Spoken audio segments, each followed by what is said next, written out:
Jóvenes y señoritas, muy pero que muy buenos días. Sean todos ustedes bienvenidos y bienvenidas a otra clase de historia. Soy tu profesor Víctor Urbina y estamos aquí con el aula 12 del ciclo extraordinario o especial ordinario. No sé cómo llamar este ciclo. ¿Qué tal? ¿Cómo han estado, chicos? Recién me enteré la semana pasada que la semana pasada fue su examen. Ah, Vamos a saludar a la doctora Minoshka también, que está aquí desde antes que nosotros. Y nosotros vamos a ir. Necesito ir haciendo unas cosas. ¿Qué tal? ¿Cómo han estado, chicos? ¿Saben que esta clase es así? Esta clase va hasta la independencia, casi. Muy buenos días a la gente que nos saluda.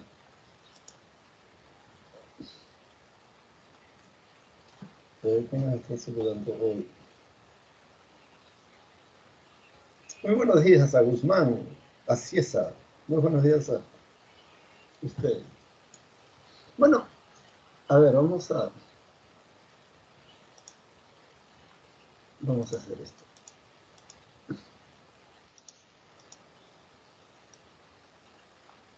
Ajá, sí.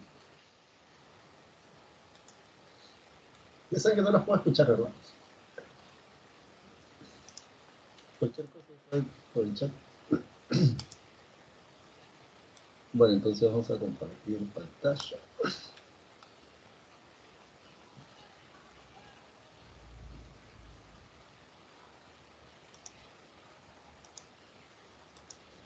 Ajá, ya estamos. Estamos listos, ya estamos casi listos. Pero...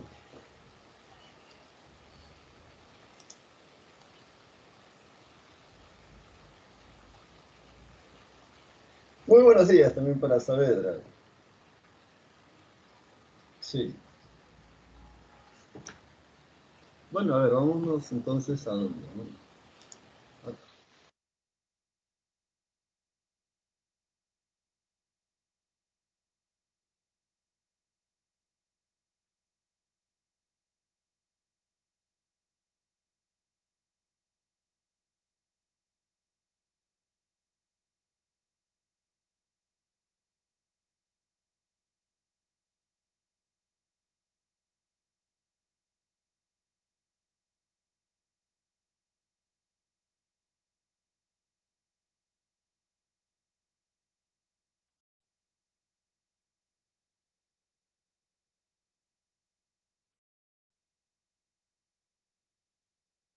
¿Me escuchan, verdad?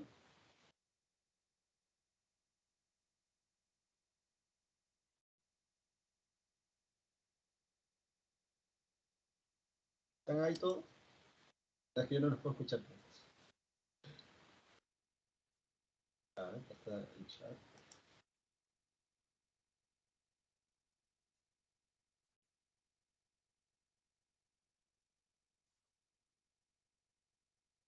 Ya, a ver, bueno, entonces si todos me escuchan bien, vamos a nosotros a comenzar. ¿Sí todos me escuchan bien?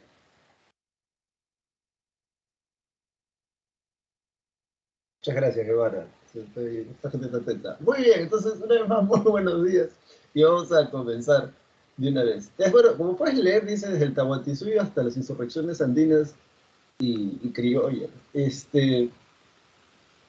Bueno, yo quería terminar lo que de repente no pudimos ver, ¿no? La semana pasada, y te lo cuento así rápidamente. Así que, a ver, aprovecha porque te va a servir para tu examen. Um, ¿Cómo va esta historia? Todo comienza en el Horizonte Medio. Y te lo cuento rápido. En el Horizonte Medio, recuerda, habían dos culturas. Estaba la cultura Wari y la cultura Tiahuanaco. La cultura Wari y la cultura Tiahuanaco tienen en común la misma, desde el punto de vista de la premia. O sea, de cara a tu examen, ¿qué es lo que te podrían preguntar?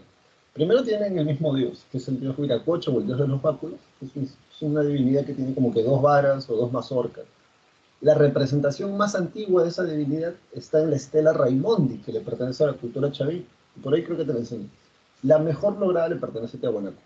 Ahora, es interesante notar que la cultura de Tiahuanaco y la cultura Wari, la cultura de Tiahuanaco es toda esta parte, digamos, de amarillito, bueno, por acá más o menos, por así decirlo, la cultura de Tiahuanaco, mientras que la cultura Wari, desde Ayacucho hasta lo que vendría a ser Cajamarca, ¿no? Toda esta zona de acá. Eh, Diferencias, ya sabes, los Tiahuanaco se expanden por prestigio religioso, no tienen evidencia que tienen ejército, los Wari sí tienen ejército. En Tiahuanaco predomina mucho lo religioso, en Wari se confirma que en realidad son una élite de guerreros o políticos, gente que administra el Estado, es un Estado secular, porque no hay sacerdotes, no se ve evidencia de eso.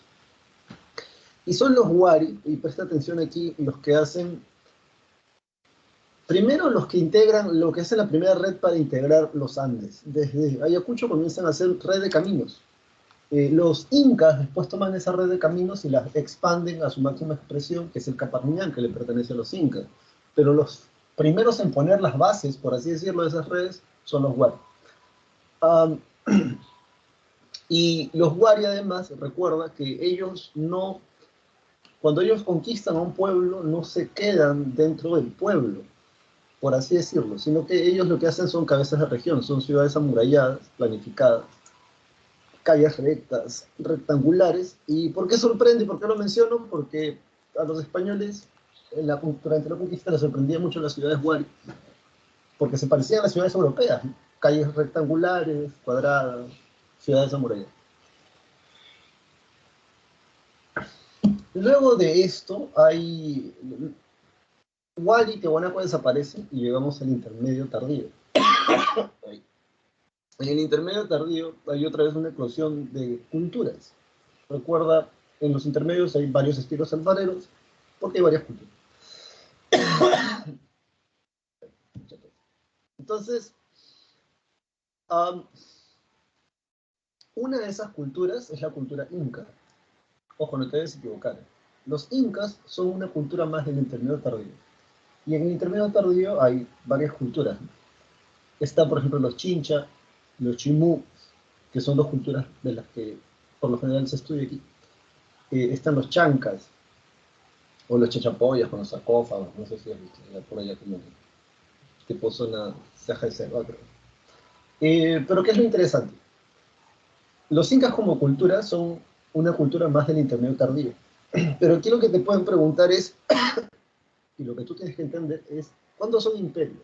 ¿A partir de cuándo se puede hablar de los incas como un imperio o como parte del tercer horizonte? Porque recuerda que según John Rowe, los incas hacen el tercer horizonte, ¿no? El imperio de los incas forma el tercer horizonte. Y la característica de esto es que es cuando los incas comienzan la expansión. Entonces a alguien se le ocurrió alguna vez preguntar cuándo inicia la expansión incaica, que en términos históricos también sería el momento donde se inicia el imperio inca o se inicia el tercer horizonte. Y la respuesta correcta, y eso es algo que tú te vas a memorizar, es luego de la derrota de los chancas. Los chancas son una cultura originariamente de Ayacucho, por esta zona, mientras que los incas, en teoría, pues son de Cusco, ¿no? Sin embargo, algo que vas a aprender en esta clase es que, según el mito, los mitos fundacionales de los incas, de Manco Cápac y Mamá Humillo, los incas no son originarios del Cusco. De hecho, hablan un idioma diferente al quechua, que es el tequina. Pero el caso es que en ese momento del intermedio tardío, los incas logran derrotar a los chancas. Y es en ese momento, cuando los incas derrotan a los chancas, que podemos comenzar a hablar del imperio inca, el tercer horizonte, el horizonte tardío, o en la historia del Tahuantinsuyo ya propiamente dicha. Pero pero antes de derrotar a los chancas, los incas son una cultura más. Entonces lo que te podrían preguntar es, ¿desde cuándo podemos hablar de la fase imperial o desde el tercer horizonte o desde cuándo hablamos de los incas como imperio? Bueno, desde la derrota de los chancas. Después de derrotar a los chancas, los incas comienzan a expandirse. ¿Y, a qué culturas conquistan los incas? Después de derrotar a los chancas. Ahí que fíjate. Primero, o sea, el dato es importante. El dato no es cualquier cosa. No es que te estoy diciendo algo, no sé, descabellado. El dato lo que te estoy contando es importante porque venido como pregunta en examen. Ahora, ¿qué es lo que nos interesa a nosotros? Todo lo relacionado a ese dato. En ese sentido, te pueden preguntar, Bueno, ¿y con qué Zapa Inca se inicia este tercer horizonte o el imperio de los incas? Ah, ese es con Pachacútec. Pero originalmente no se llamaba así, se llamaba Cusi Yupanqui. Cusi Yupanqui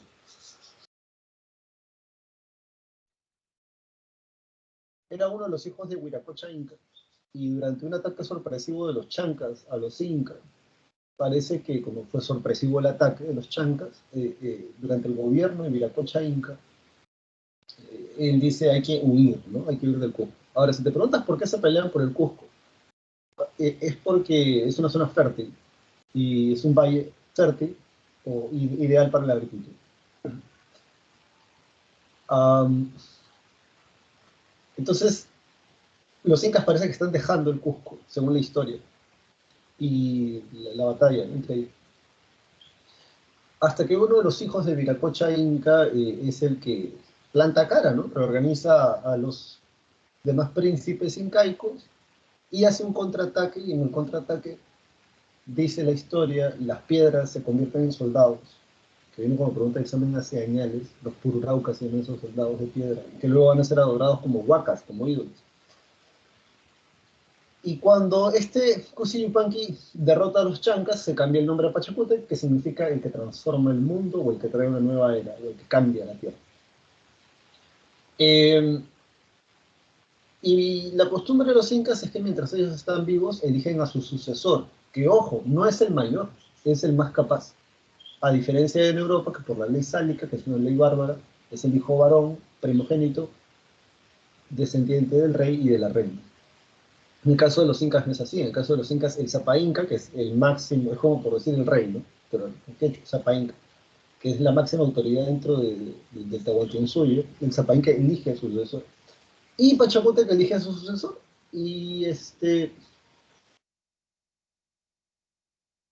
Tupac Yupanqui, ¿no? Es el Auqui, que el Auqui es el heredero al cargo de Zapa Inca, porque no es un trono, ¿no? No es como Game of Thrones, ¿no? O sea, esto no es Europa, loco. El caso es que es Tupac Yupanqui el que conquista a los chinchas, y eso lo decía la separata de la semana pasada, la última separata de historia del Perú que vimos hace como que el mes pasado. Y ahí te hablaban de los chinchas, ¿no? Entonces los chinchas fueron conquistados pacíficamente por Tupac Yupanqui, que es lo que te quería mencionar, y para terminar este repaso rápido. A los chinchas hay una pregunta relacionada con ellos que tiene que ver con un triángulo comercial. La gente se lo quedó feo porque decían triángulo comercial, no puede ser, maldita sea, no me han enseñado. Entonces es en realidad los chinchas van desde Ica con balsas hasta Ecuador y por tierra con cabezas de llama, que lo dice, creo que tu separata también, comerciantes tanto por mar como por tierra, llevan la mercadería a lugares tan lejanos como el lago Titicaca, el altiplano. Entonces, no sé si miras, pero es un triángulo, ¿no? En Ecuador recuerda que desde la época del arcaico superior, anota ya, desde el arcaico superior, desde zonas como Ecuador, las culturas que se han desarrollado en la costa peruana, anota, desde el arcaico superior, las culturas de la costa peruana, hispánicas obviamente, desde el arcaico superior comercian con el muyu o la concha spondylus, que es una almeja que crece en aguas cálidas, que ha venido como también pregunta de examen, ¿no? Por ejemplo, cuando el muyu crece en Piura o en Cajamarca, eso es un indicador de que viene el fenómeno del niño, porque el muyu no crece en agua fría. Ya sabes, el fenómeno del niño invierte el tiempo. Um, y bueno, ¿por qué los chinchas se anexan pacíficamente bajo, ¿no?, la égida de Tupac Yupanqui? Cuando era príncipe, ni siquiera era el Zapa Inca.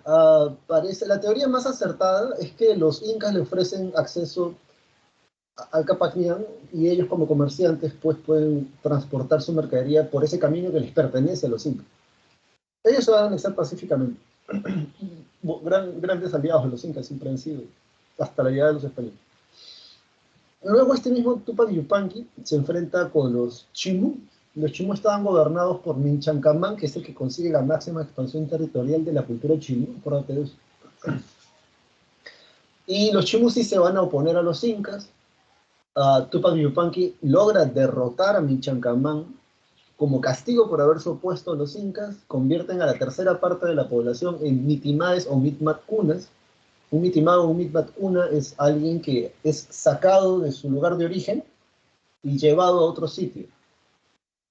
¿Por qué es un castigo o sea, ¿por qué puede ser un castigo feo? Porque también el Inca te lo puede pedir de favor. Por ejemplo, tú eres un Zapa Inca, le pides a tu primo de favor que vaya a gobernar el norte del Tahuantinsuyo, del Chinchaysuyo. Entonces, tú le dices bacán. Vas tú con toda tu panaca, o sea, toda tu familia, y gobiernas el norte. Eres un mitimae, un mitma, alguien que se ha trasplantado. Y es un castigo feo porque recuerda que esta gente cree que tiene su como su visión, ¿no? Ellos creen que tienen un lugar de origen, ¿no? Una huaca, un lugar sagrado donde está enterrado su antepasado común. Si a ti te sacan de tu pueblo y te llevan a otro lugar, es feo porque en ese otro lugar tú no tienes vínculos de reciprocidad, ¿no? Entonces, como castigo, los incas a los chimú, a la tercera parte de la población chimú la convierten en mitimae. Pero no era cualquier población. La parte que convierten en mitimae, una parte es la élite chimú y la otra parte son artesanos chimú. De hecho, cuando los españoles llegan al Cusco, durante la conquista van a encontrar un barrio o una zona donde vivían descendientes de chimús, transportados luego de la derrota. Y una vez derrotados los chimú, los incas ya tienen toda la costa norte, ¿no? Libre prácticamente, porque eran el estado más poderoso en ese momento. Estos sí son estados, ¿eh? Desde el horizonte, acuérdate, desde el intermedio tardío, hay estado en la costa. Los grandes estados en la sierra aparecen en el horizonte medio con Cuarque, bueno, luego todos los demás son estados. Dicho esto, entonces, um, habiéndote contado todo esto así, ahora sí vámonos a hablar de los incas, ¿bien? Rápido, ahora sí nos vamos con lo que compete aquí en la clase, ya son las 8:18, yo imagino que ya todos estamos presentes. Bueno, tú tienes que estar obviamente aquí. A ver, ¿cómo tienes que estar aquí? Estar acá. Tienes que estar aquí. Vamos a tratar de ir en completo orden hasta donde vamos a ir. Vamos a ir hasta los precursores, vamos a ir. Ojalá y podamos llegar hasta los precursores. No, nada, hasta rebeliones y conspiraciones criollas. Wow, es un poco tú. Antes de que me olvide, por cierto, no sé si ya lo he mencionado, pero yo sé que la tutora se lo debe recordar constantemente. Recuerda que tiene un servicio de chat, donde puedes hacer consultas en historia o algún tema que no entiendas de la clase que estamos llevando ahora y que tú creas que te pueda venir en el examen. Yo creo que esa es la mejor manera de preguntar, ¿no? O preguntar algo que realmente no entiendas y que quieras y que creas que entendiéndolo te va a ayudar, pues, ¿no? A tu mejor estudio, ¿no? En historia. Es gratis y hay un horario, te responden bastante rápido. Sí, por ahí puedes usar ese recurso. Dicho eso, Dicho esto, entonces vámonos para acá. El Tahuantinsuyo va del año 1400 al año 1532. Ahora, ¿cómo sabemos que desde el año 1400? Bueno, calculan, ¿no? Por los cronistas han hecho los cálculos. Pero a ver, dice generalidades, horizonte tardío, Imperio Panandino. Oh. Ya, bueno, ya eso es lo que ya te había explicado. Ya, esto me sorprende con estas cosas. Ah, horizonte tardío o tercer horizonte, ya sabes, así es como se le llama a esta parte de la historia. Históricamente hablando, la historia de Tahuantinsuyo, luego de la derrota de los Chancas, ¿no? Se inicia, históricamente hablando, el horizonte tardío o el imperio panandino de los Incas o del Tahuantinsuyo, dependiendo del autor que tomes. Está dividido en 4 regiones, Chinchaysuyo, que vendría a ser la número 1, eso acá creo que le faltó, ponle ahí tú, Chinchaysuyo vendría a ser la número 1, o sea, toda esta zona que está casi, ¿ves?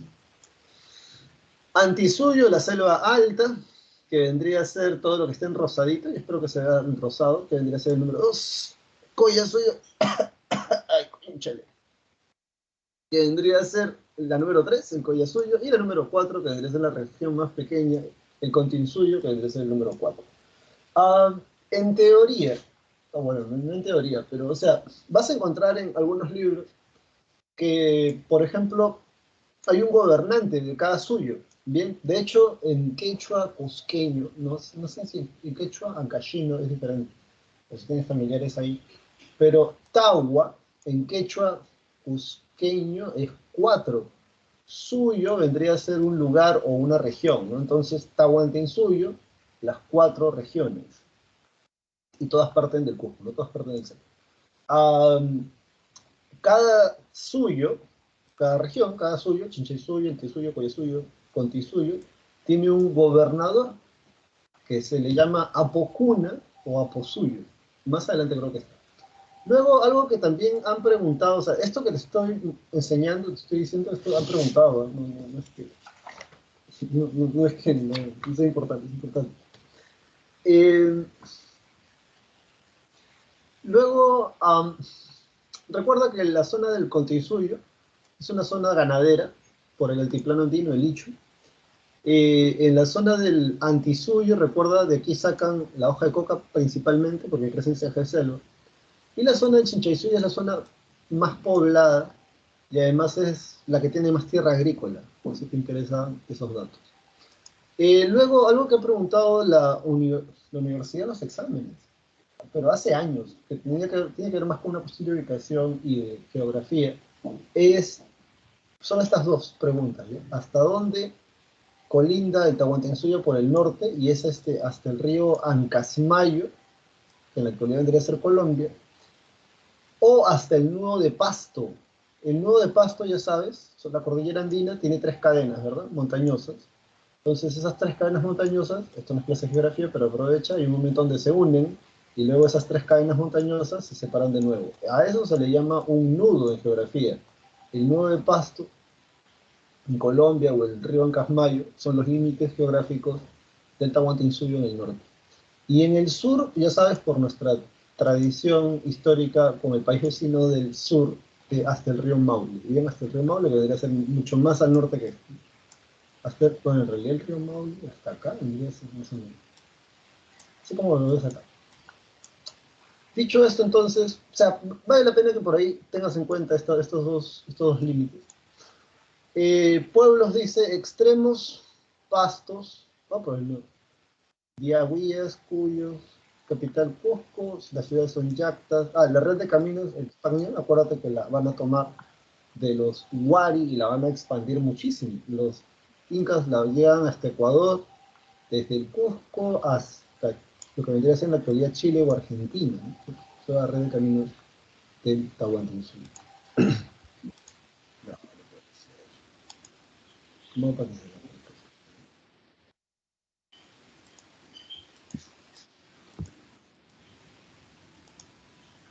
Parece.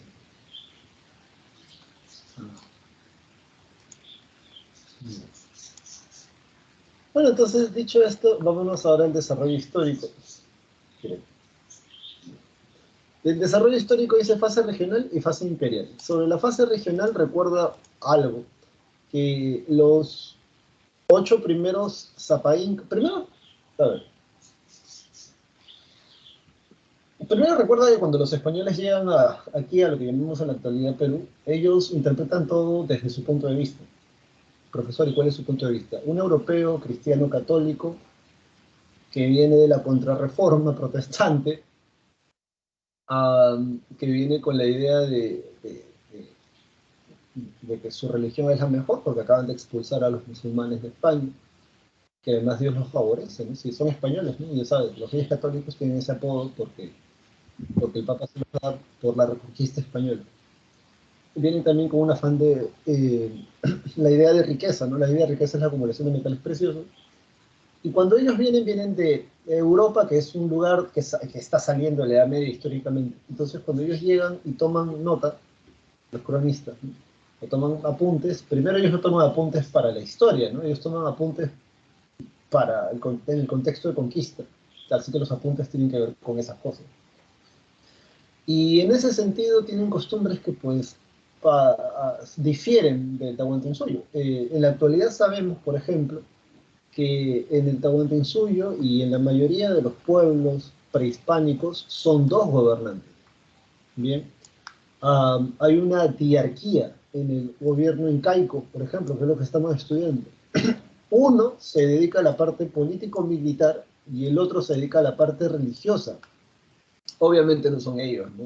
Estoy poniendo como un ejemplo. Entonces, al que se dedica al Inca o al que se dedica a la parte político-militar, los españoles le prestan mucha atención a él porque piensan que él es el más importante desde el punto de vista europeo, porque piensan que él es el rey y que obviamente tiene poder político y poder militar, como era en Europa. Y al que no le prestan tanta atención es al otro, que es el Wiccahumo, que en realidad es la máxima autoridad que rige, pero todo lo que es la parte religiosa. Y es algo que la gente no llega a entender, pero yo creo que tú sí lo vas a hacer rápidamente, porque recuerda que cuando los incas conquistan un pueblo, dividen el pueblo, o sea, dividen la parte agrícola en tres tierras. ¿Cómo? Sí, dividen en tres tierras. Una parte es para el pueblo, ¿bien? O sea, para el ayu. Una parte es para el ayu. Pero la otra, si tú has estudiado o revisado el separato y has hecho ese tema antes, la otra es las tierras del Zapa Inca, que es el que se encarga de la parte político-militar, y la otra tierra es de la parte del sol, dice, las tierras del sol. Lo que no te están diciendo es que esas tierras las administra el Zapa Inca, por así decirlo, que se encarga de la parte religiosa. En quechua se le llama Wilcahumo, que es la máxima autoridad de la parte, digamos, de los incas en la cuestión religiosa.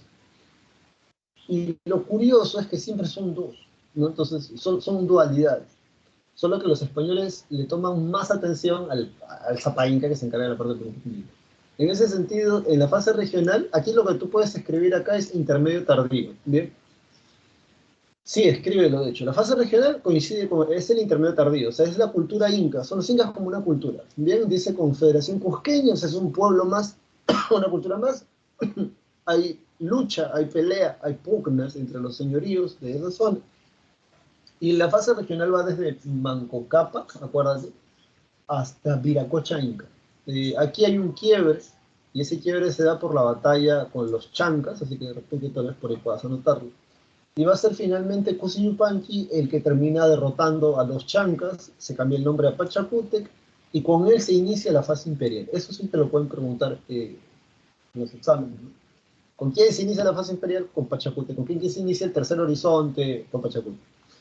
Inició y organizó el imperio, y a veces tras vencer a los chancas, ya está, este es un dato que lo vas a recordar, su hijo, Tupac Yupanqui, mientras Pachacútec era el Zapa Inca, él elige a su sucesor, en este caso es Tupac Yupanqui. En algunos libros los puedes conseguir como el Inca Conquistador, porque Tupac Yupanqui va a ser el que más reinos, más culturas o más ayllus va a anexar al Tahuantinsuyo, siendo príncipe y luego como Zapa Inca. O sea, como la máxima autoridad. Um, luego, y bueno, en algunos libros por eso Tupac Yupanqui lo consigues como el Inca Conquistador, aunque también por ahí lo puedes conseguir como el Inca Navegante, porque en la actualidad se piensa que Tupac Yupanqui habría sido llevado por los chinchas, que ya sabes, como te decía, son considerados grandes navegantes los chinchas, a la Polinesia, una cosa así bien loca. Pero en realidad no le hace justicia ese nombre, porque no es que Tupac Yupanqui era Miguel Grau, ¿no? Y se la pasaba en el mar. En realidad el tipo fue el que más reinos o culturas conquistó para el Tahuantinsuyo, así que creo que es muy justa el apodo de el Inca Conquistador. Eh, Su sucesor, Huayna Cápac, él es el que consigue la máxima expansión territorial. No es el que tiene las mayores conquistas, pero sí es el que tiene la máxima expansión territorial. Ya sabes, este tipo avanza un montón, y, ¿no? Por ejemplo, Tupayupanqui avanza hasta acá, y Huayna conquista este trocito de acá, entonces dicen, ah, el que consigue la máxima expansión territorial es este loco. Bien, entonces así te lo aprendes, así te lo memorizas, de que no hay faltas en eso. Y dice, y tras su muerte las panacas lucharon por el poder. Y aquí es donde un poco de vocabulario quechua empieza ahí a notar panaca. ¿Qué cosa significa panaca? ¿Te acuerdas qué significa ayu? Porque la definición es igual, solo que cambia una cosa. Profesor, ¿qué es un ayu? Escúchame otra vez. Un ayu. Ayu es la familia extensa, unida por un vínculo consanguíneo, cuyos miembros creen ser descendientes de un antepasado común. Ese antepasado común puede ser mítico o real, pero está enterrado en un lugar sagrado, una huaca, o de allí sale. O sea, o sale de esa cueva o en esa cueva está enterrado, pero una de esas. Entonces, un ayu es una familia extensa, ya sabes, son más de 100 puntas, 150, 500, 1000. Mientras más haya, mejor en realidad. Ya te expliqué eso, que es porque necesitan trabajar la tierra, más brazos para trabajar la tierra. Ya, entonces el ayu es la familia extensa del Hatunruna. Estas son palabras en quechua. Hatunruna, hombre común, hombre silvestre. hombre común y silvestre, Hatunruna. ¿Cuál es la familia del Hatunruna? ¿Cómo se llama? ¿Cómo se le dice en quechua a la familia extensa del Hatunruna? El hombre común y silvestre del Tahuantinsuyo, el hombre de a pie, Ayu. ¿Está siguiendo, verdad? Ya, porque acá viene el chiste. ¿Pero qué es una panaca? Ya. Una panaca, escúchame bien, es la familia extensa de los incas. Yo sé que a ti te han enseñado en el colegio que solo existen 12 panacas reales. Ahora, ¿cómo, profesor? Sí, claro. O sea, eso es cierto. Hay 12 panacas reales, pero en realidad son más. Una panaca, como te decía, es un grupo, la panaca es la familia extensa de los incas. Ellos no dicen ni ayu, porque ellos no son jatunrunas. Los jatunrunas es cualquier persona que no sea del incanato es un jatunrun, un hombre común y silvestre. Pero los incas no dicen ni familia, ¿no? O sea, si ellos están hablando en quechua, pongamos, ellos no dicen ni ayu, ellos dicen ni panaca. Porque la panaca es la familia extensa de los incas que creen estar unidos por un vínculo consanguíneo, no, que creen ser descendientes de un antepasado. Entonces, en realidad, panaca es el término que los incas usan para referirse a su familia extensa. Bien, ellos no dicen ni ayu, ellos dicen ni panaca. En ese sentido, desde el colegio, es que también es el cole, ¿no? Es más fácil enseñarlo así. Ellos dicen hay 12 panacas reales, ¿no? Entonces uno piensa que solo son 12 grandes familias, ¿no? 12 grandes ayllus, pero no, eso es falso. Son 12 grandes panacas, 12 grandes ayllus, por así decirlo, de los incas, que han gobernado, sí, pero también hay otras panacas, porque, o sea, no es como los romanos, ¿no? O sea, no son solamente los Julius, ¿no? Que eso es un apellido dentro de las familias fundadoras, ¿no? De Roma. O sea, hay más. Y también hay otros nobles que vienen después, ¿verdad? Entonces es la misma idea aquí. Eh, Panaca es la familia extensa de los incas. Ellos no dicen mi ayu, ellos dicen mi panaca. Sin embargo, históricamente hablando, educativamente hablando, o sea, a nivel col, a nivel preuniversitario, siempre nos enseñan, ¿no? 12 panacas, ¿no? Porque claro, son los zapaincas, ¿no? Desde Manco Cápac, claro, Manco Cápac, Sinchirroca, Yupanqui, todos los parques zonales que hay en Lima, hasta llegar a... Algunos llegan hasta Huáscar nada más, otros van hasta Atahualpa. Eso ya es un debate que tú y yo no vamos a caer, pero cada uno forma su propia, cada uno tiene su propia panaca. Y ya más adelante seguimos hablando de esto. Entonces, ¿qué cosa ocurre aquí que desata la guerra civil? Um, claro, el Civil War, ¿no? La guerra civil entre Huáscar y Atahualpa viene así ya. Rápidamente te lo cuento.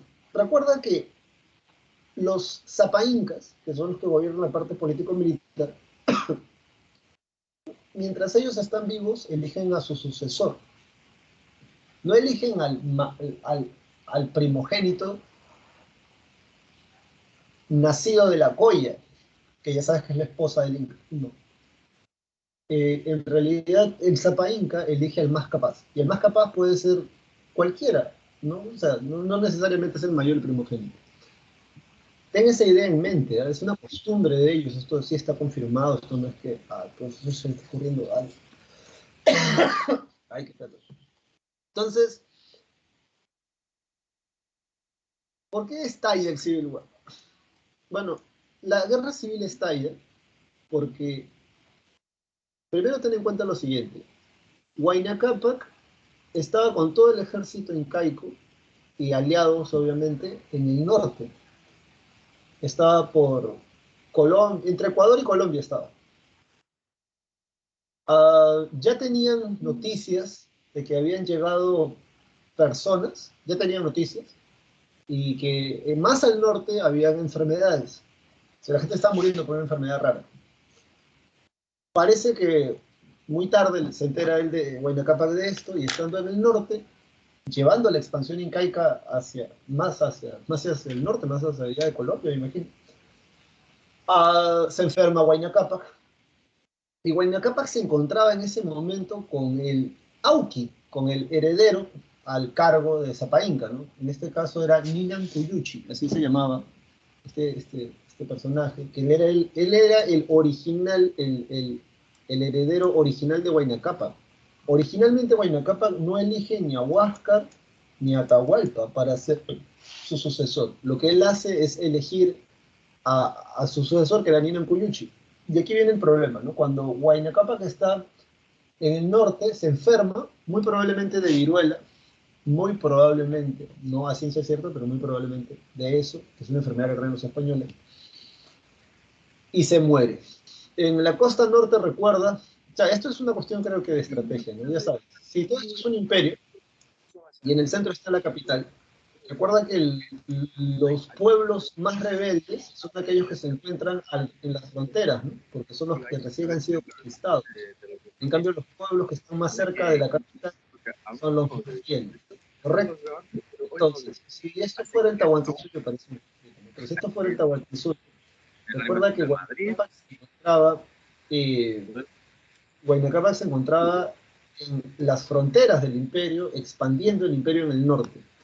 Él se enferma y los generales de Huayna Cápac, al ver que se muere, para evitar que los pueblos del norte que recién han sido conquistados a Tahuantinsuyo se rebelen, al enterarse obviamente que Zapainca está muerto, lo hacen un malqui. Un malqui es la prueba material de que el Zapa Inca ha sido un Zapa Inca mientras estuvo vivo. Un malqui es una momia de un Zapa Inca.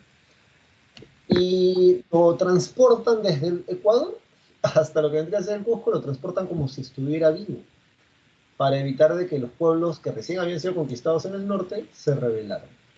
¿Cuál es el problema? Que estando en el norte, mientras está regresando, el que para a su costado, que es su sucesor, que es Ninan Cuyuchi, el heredero de Huayna Cápac, se enferma de lo mismo y también se muere.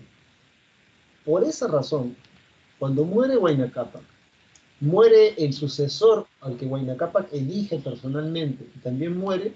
Por eso estalla la guerra civil, porque esto es una costumbre, que es algo que la gente no entiende en historia. O sea, cuando muchos leen al Inca Garcilaso de la Vega, por ejemplo, se llevan una idea bastante romántica del Tahuantinsuyo. En buena parte es cierto, pero es en buena parte, no es completamente. Y una de esas cosas en las que falla es cuando el Inca Garcilaso de la Vega describe a Atahualpa, por ejemplo.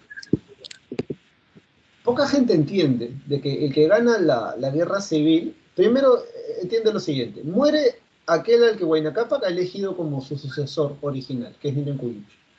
Como se muere el sucesor, hay una disputa. ¿Por qué? Porque los generales de Huayna Cápac, que no están muertos, los grandes generales de Huayna Cápac, ¿a quién crees que apoyan como el más capaz para que sea el Zapa Inca?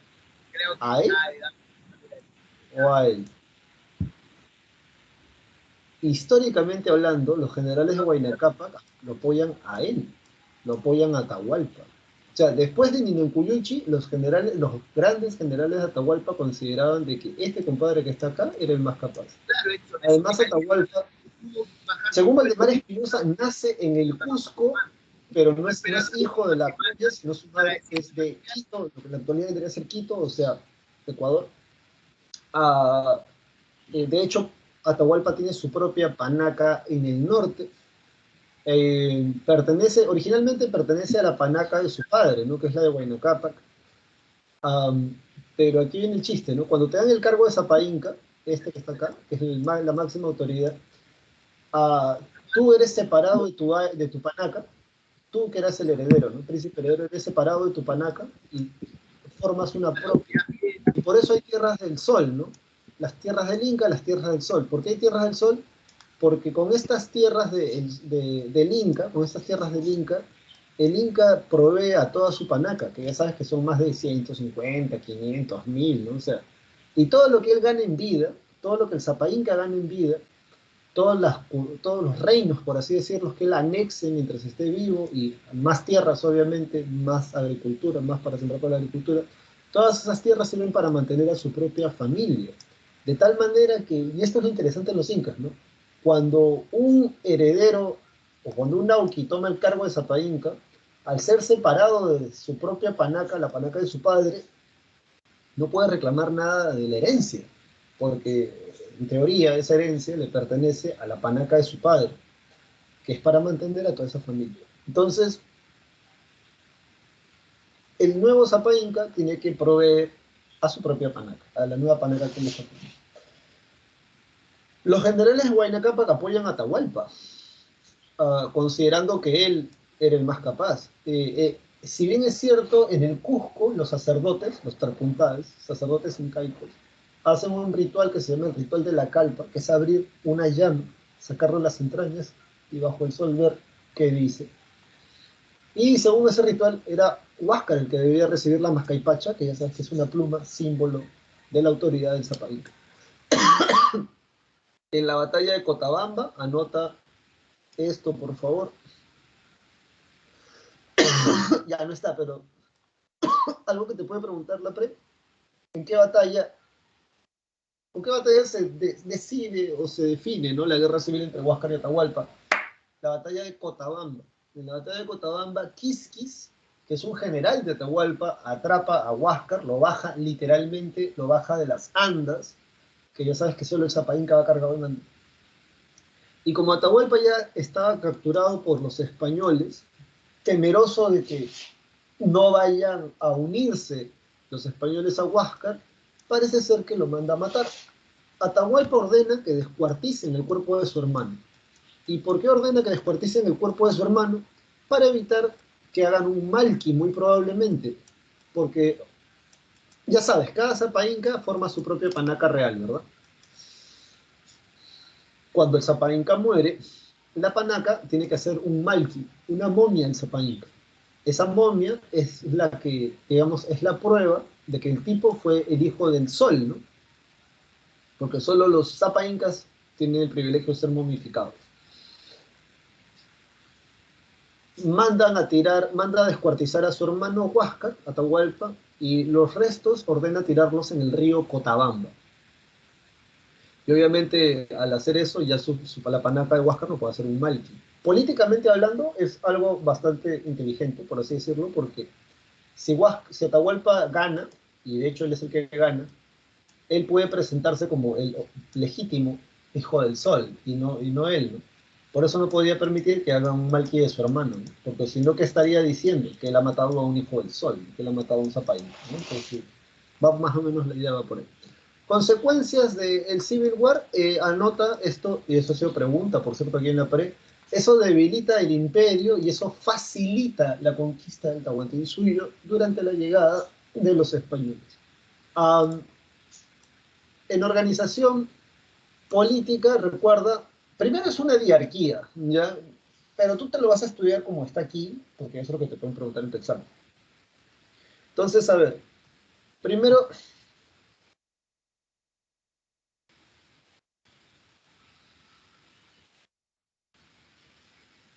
¿alguien tiene el micrófono encendido? Su compañero Mari. Avísenle a la tutora para que lo regañe, para que lo pegue. Yo no tengo yo la... A ver, por acá se ve a veces.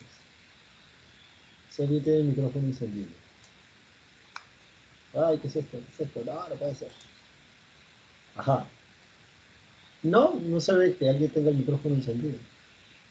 Si lo tuviera, alguno estaría así como titilando.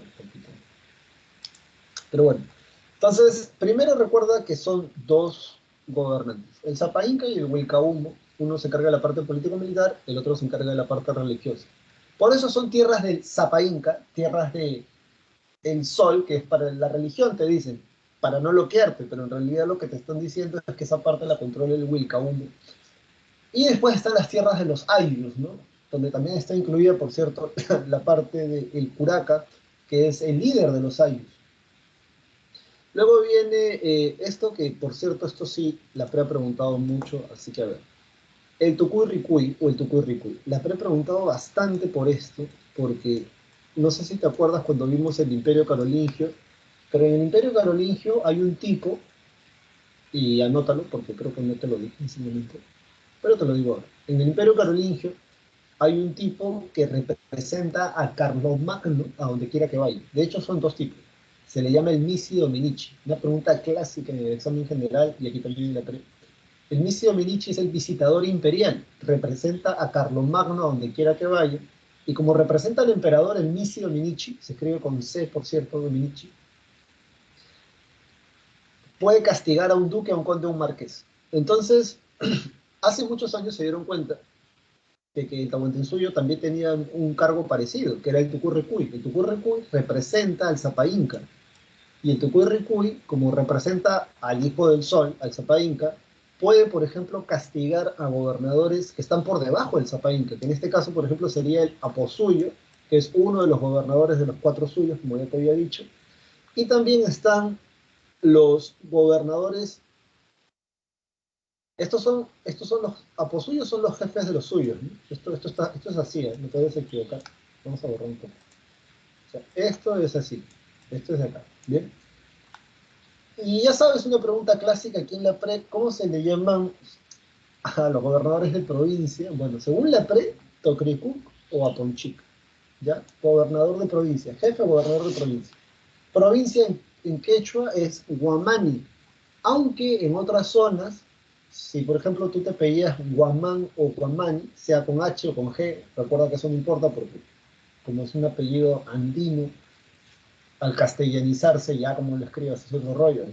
Pero Guamán o Guamani, y en otras zonas del Perú, significaba antiguamente gobernador de provincia o provincia de plano, ¿ya? Entonces, pero para la PRE, ¿cómo te lo aprendes? El Tocricut o el Apunchi, que es el gobernador de provincia, mientras que el jefe de los Ayllus, ese es un curaca. Bien, el jefe de los Ayllus es un curaca. ¿Sí? Así que, ¿por qué es importante que te aprendas, por ejemplo, este del curaca? Porque es el nexo. Los curacas son el puente entre los zapaincas y el pueblo. El pueblo no mueve ni un dedo, por eso son jefes de los Ayllus, ¿no? El pueblo no mueve ni un dedo si su curaca no se los pide. Bien, por eso son tan importantes. Y por eso el Zapa Inca siempre quiere estar en buenos términos con ellos, porque ellos son el puente entre la autoridad del Zapa Inca y la mano de obra, ¿no? O sea, los Hatunrunas, ¿no? Que son los que trabajan en este sistema conocido como, por ejemplo, como la MIP. Siguiendo con esto, estamos en la tercera diapositiva. ¿Quieres? Yo lo acabo. Ah, ya, gracias, Colín. Ah, ¿te acuerdas que la clase de la semana pasada vimos estado de la sociedad? No sé si lo remarqué, pero te lo digo en todo caso ahora. La importancia de la clase de la semana pasada radica en que el mundo, o sea, bueno, mejor dicho, el mundo europeo en ese entonces, luego de la toma de Constantinopla, ya sabes, era una sociedad estamental el mundo europeo. Y la sociedad estamental decía que había nobles que tenían derechos diferentes a, al pueblo, ¿bien? La clase de la semana pasada es importante porque nos cuenta con la Revolución Francesa, que es lo que vimos al final, cómo se pasa de la sociedad estamental, la clase de la semana pasada, Historia Universal, a la sociedad de clases. ¿Cuál es la diferencia de la sociedad estamental a una sociedad de clases? Que en teoría en la sociedad de clases, primero, todas sociedades son pirámides, ¿verdad? Así como esta, ¿no? Está la clase alta, la clase media y la clase baja. Pero ¿cuál es la diferencia de una sociedad de clases a la sociedad estamental, que era la que regía antes de la Revolución Francesa? La diferencia es que en la sociedad de clases todos son iguales ante la ley. La ley, ya sabes, es una constitución hecha por representantes del pueblo. Y esa es la importancia, ¿no? De la clase de la semana pasada, que es cómo pasamos de la sociedad del antiguo régimen, así también se le llama, o la sociedad estamental, a la sociedad de clases. Y bueno, eso es gracias a la Revolución Francesa.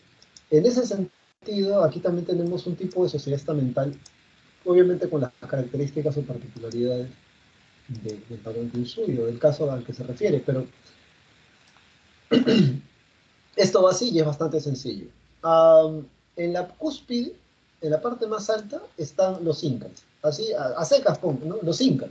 Recuerden que los incas son un pueblo, ¿bien? Solo que ese pueblo es el pueblo que conquistó el resto, ¿no? Como los romanos, ¿bien? Entonces, son los incas, ¿bien? Y hay un montón, las panacas, ya sabes, son la familia extensa. Hay otra vez.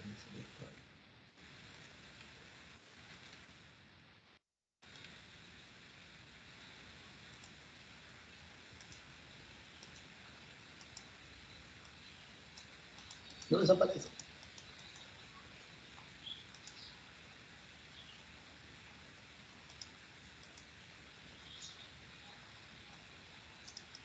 ¿Me parece? No, no desapareció, ahí está. Entonces, donde dice, en la parte más alta está, donde dice Panaca, ahí te escribe incas, ¿bien? Todos los que pertenecen al pueblo inca, todos los que son la nobleza ellos, ¿bien? Familias de los incas y sus descendientes. Y ya está, se acabó el chiste, ¿ves? Pero si te acuerdas de tu clase de colegio, ¿quiénes son los incas de privilegio? Porque acá dice nobleza, ¿no? Originalmente, tú ponles incas de privilegio para que te acuerdas mejor, o sea, solo para esta clase. Ponle aquí inca de privilegio. ¿Quién es un inca de privilegio?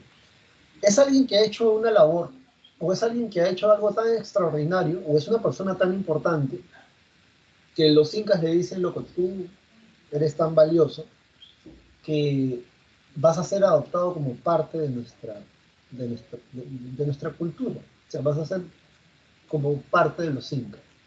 Y a eso se le llama un inca de privilegio. El mejor ejemplo que se me ocurre, aunque es literatura y es de la época del virreinato, es la obra Ollantay. Recuerda que en la obra Ollantay, Ollantay no se puede casar con Cusicuyo porque Ollantay no es un inca. Su hermano, el hermano de Cusicuyo, que creo que es Tupac Yupanqui, lo convierte a Ollantay en un inca de privilegio para que se pueda casar con su hermano, porque está prohibido que un Hatun Runa, o alguien que no sea las panacas incaicas, se case con una ñusca, ¿no? Que es una princesa incaica. Entonces, eso es un inca de privilegio, destacan por sus servicios al Cusco, y anota acá que son integrados por eso a las panacas incaicas, por así, ¿no? Anótalo así, o es integrado por eso al pueblo incaico, ¿no? Podemos anotarlo. Ahora, ¿quiénes son las noblezas de provincia? Bueno, esto es de sentido común. Si los incas son un imperio porque conquistan otros reinos, pregúntate, ¿dónde quedan esos reyes? ¿Dónde queda la nobleza o los nobles de esos reinos, de esos pueblos conquistados? Bueno, esa es la nobleza de provincia, ¿bien? Uracas subordinados al Cusco. Puedes anotar aquí que aquí están los reyes o la nobleza conquistada de otros pueblos, ¿no? De los incas, que siguen funcionando como nexo, ¿no? Porque estos son importantes porque este es el nexo entre la voluntad del Zapa Inca y el pueblo. El pueblo es súper archimega recontra importante en una sociedad como la de Tahuantinsuyo. Acá recuerda, a esto se le llama pirámide social porque esto nos grafica visualmente la estructura de una sociedad, ¿no? O sea, quien está en la parte más alta de la pirámide, que ya sabes, es estrecha, o sea, hay poca gente, y en la base es la parte más ancha. Correctamente hablando, o sea, en términos de cómo se dibuja una buena pirámide social, para que nos entendamos, la base más ancha de esta pirámide es esta que está acá. Bien, esta es la base más ancha, que es conformada por los Getumbrunos. Si esto fuera Egipto, por ejemplo, y acá ponen pueblo egipcio, y aquí ponen esclavos, uno podría aceptar que la base más ancha es esta, la base. Hay una cantidad de gente importante. Y además tienen menos derechos, ¿no? Por eso están debajo, ¿no? Tienen menos derechos que la gente del pueblo. El detalle con esto es que Yanaconas, anótalo por favor por ahí, el Haturruna, anota, está organizado en Ayllus, dice, de hecho no está acá, mira. El Haturruna está organizado en Ayllus, está organizado en Ayllus, comunidad campesina cuyos miembros están vinculados por la tierra y el parentesco, los Ayllus. De aquí se eligían a los chasquis, ayas y mitmas. Anota que el Haturruna es aquel que va a la mita minera. La vida minera es el trabajo por turnos organizado por el Estado incaico.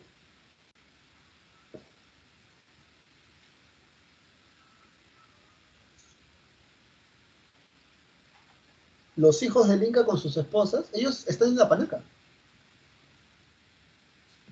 Es una pregunta de unos compañeros que estoy estudiando. Saavedra pregunta. Ah,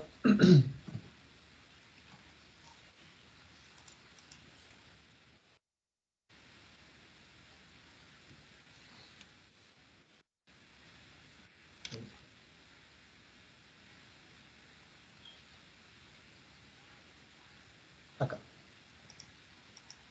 Cuando un Zapa Inca, es- cuando un Zapa Inca recibe la Mascaipacha, él, él está encargado de sustentar a su propia panaca. los hijos que tengas, si tú eres del Sapa Inca, van a estar encargados de administrar, cuando tú mueras, los bienes de tu padre. Pero si tu uno de tus hermanos es declarado Sapa Inca, él no puede reclamar nada de tu padre. Y es un vacilón, ¿no? Porque en Europa se matan por la herencia. Mira los sobrinos, los nietos de Carlomagno, ¿no? Los nietos de Carlomagno se mataron por la herencia y al final el imperio se destruyó. Entonces, lo que te estaba tratando de explicar aquí en esta pirámide social, que bueno, para efectos de la clase está bien, pero si queremos ser un poco más cargoso, el Yanacona, anota, bueno, acá está, es un sirviente del estado incaico desarraigado del Ayllu, dice aquí. En primer lugar, los yanaconas es un privilegio que solo tienen los incas. Solo los incas tienen yanaconas, a menos que el inca te permita, tú eres un antiguo rey de un reino conquistado por los incas, de repente por ahí los incas te permiten tener tus sirvientes. ¿Por qué el yanacona es un sirviente desarraigado de un ayllu? Porque se sabe que el yanacona como sirviente, en primer lugar, el yanacona está en una parte bien alta. ¿Y por qué está en una parte bien alta? Porque en esta pirámide social es un sirviente el yanacona, pero no tiene la misma condición que un Hatunruna. Um, de hecho, por su propia posición, hay yanaconas que son muy famosos. Por ejemplo, hay yanaconas que administran los bienes de la panaca de uno de los malquis. Hay yanaconas, por ejemplo, que administran las panacas, no sé, pues de Potesinchi Roca, por así decirlo, ¿no? ¿Qué profesoras? Claro, por eso hacen un malquis, ¿no? Porque cuando hay fiesta en el Cusco, los malquis son sacados en sus andas y pasean. Es como si estuviera vivo. Entonces, hay sirvientes, hay yanaconas que son famosos.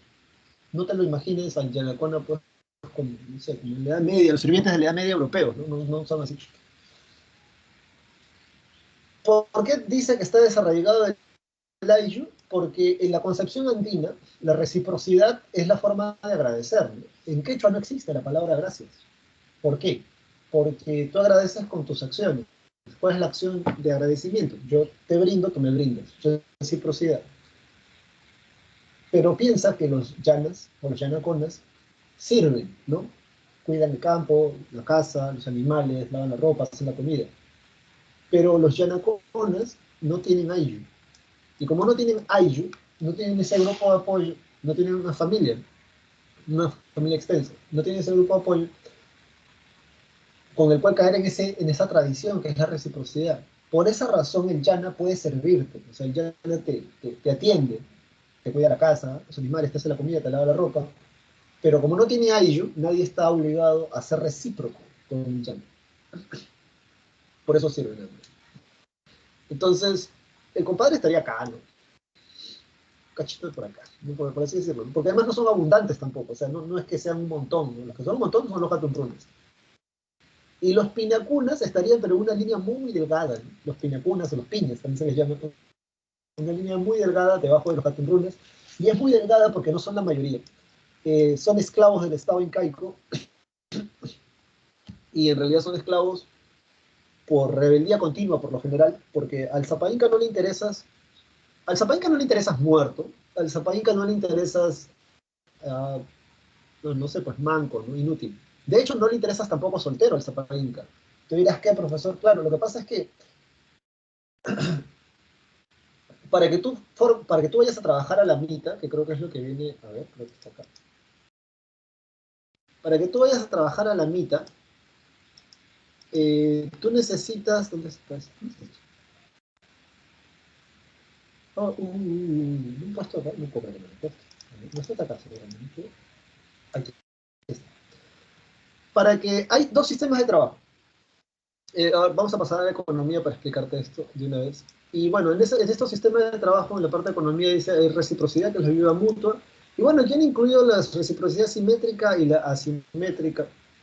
Bueno, en la reciprocidad simétrica dice trabajo entre miembros del mismo nivel social. O sea, si son, supongamos, si son hatunrunas, tú eres un hatunruna, yo soy un hatunruna, entonces yo te digo a ti, Luchito o Lupita, ayúdame a sembrar mi tierra, obviamente con todo tu ayuda. Entonces, tú vienes y me ayudas, y luego pasa una semana o dos y tú me dices, ¿sabes qué, Víctor? Yo necesito que tú también me ayudes a cultivar mi tierra con todo tu aire. Yo no me puedo negar, eso es el principio de reciprocidad. Y bueno, según la explicación de PowerPoint, es entre el mismo nivel social, así que esa es reciprocidad simétrica. La asimétrica es cuando hay una reciprocidad, pero no es del mismo nivel, ¿no? Por ejemplo, entre el Sapa Inca, que estaría aquí en la cúspide, y el rey que ha sido conquistado, ¿no? ¿Cómo es esa reciprocidad? No, a ver, vamos a ver si aquí nos da la oportunidad de explicarlo. Si no...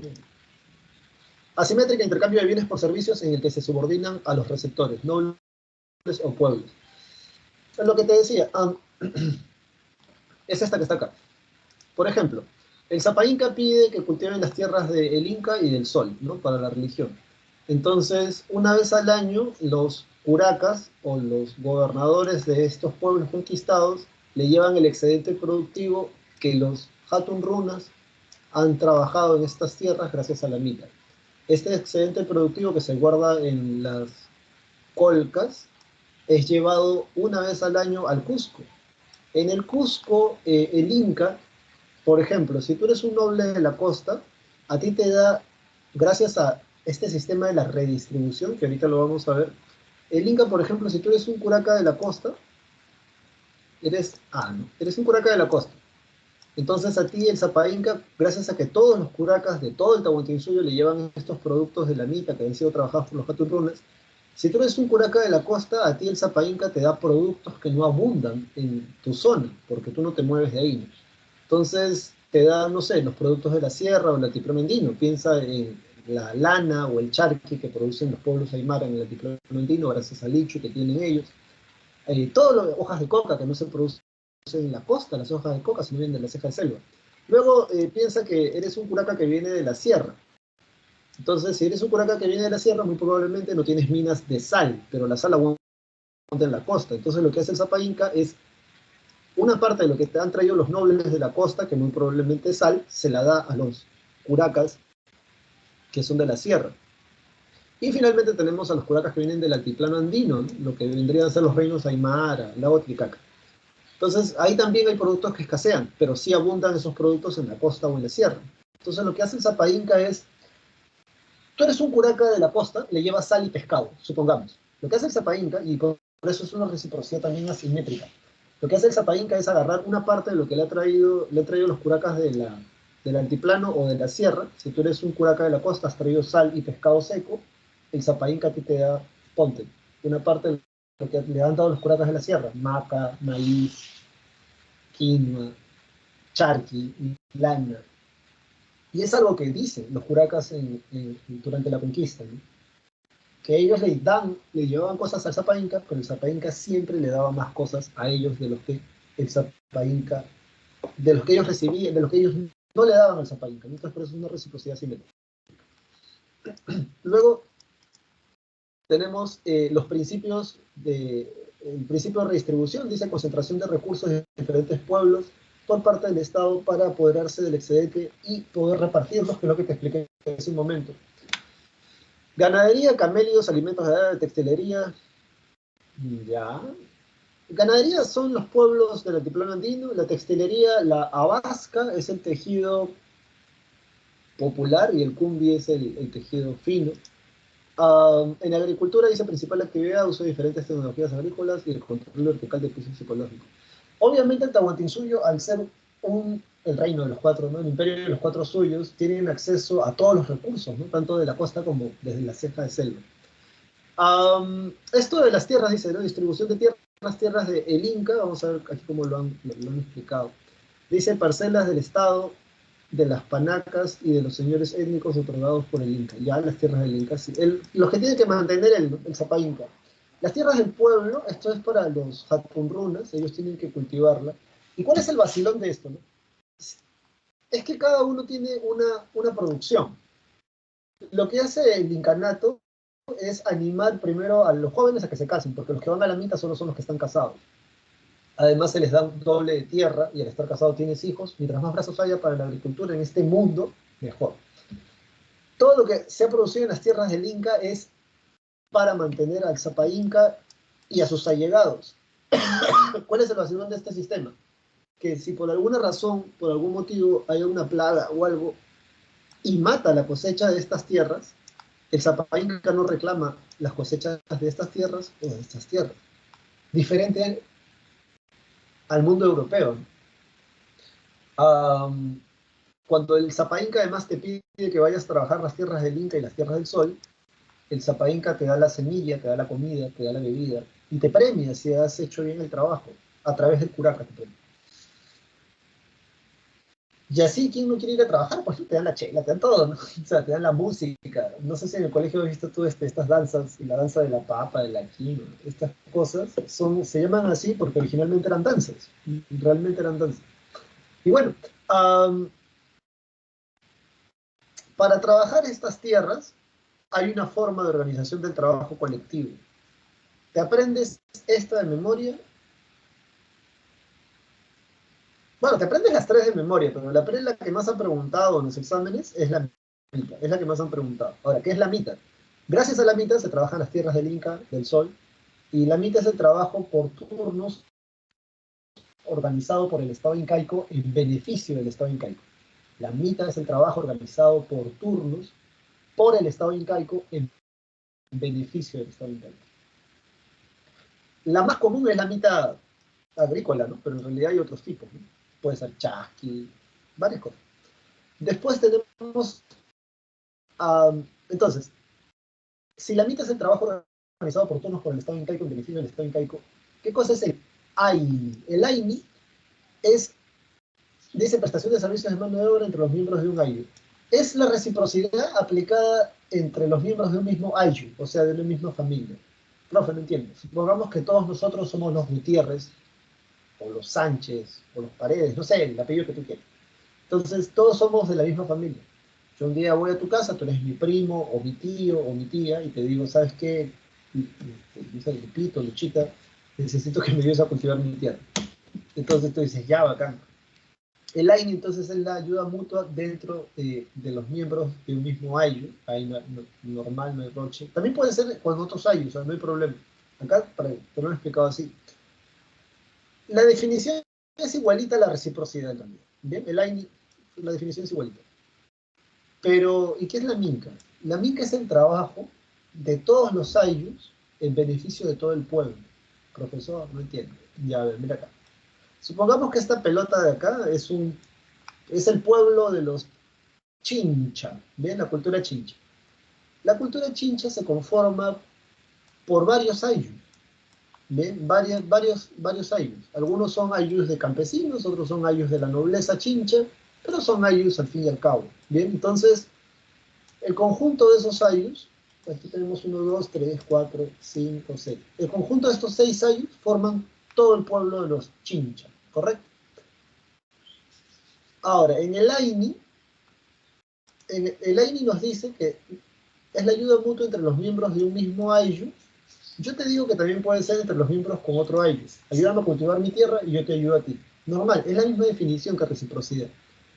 Pero la minca no es en beneficio de una sola familia que está beneficiando a otra y esta otra familia se va a beneficiar luego por el principio de reciprocidad. No, la minca es el trabajo colectivo de todos los aylus.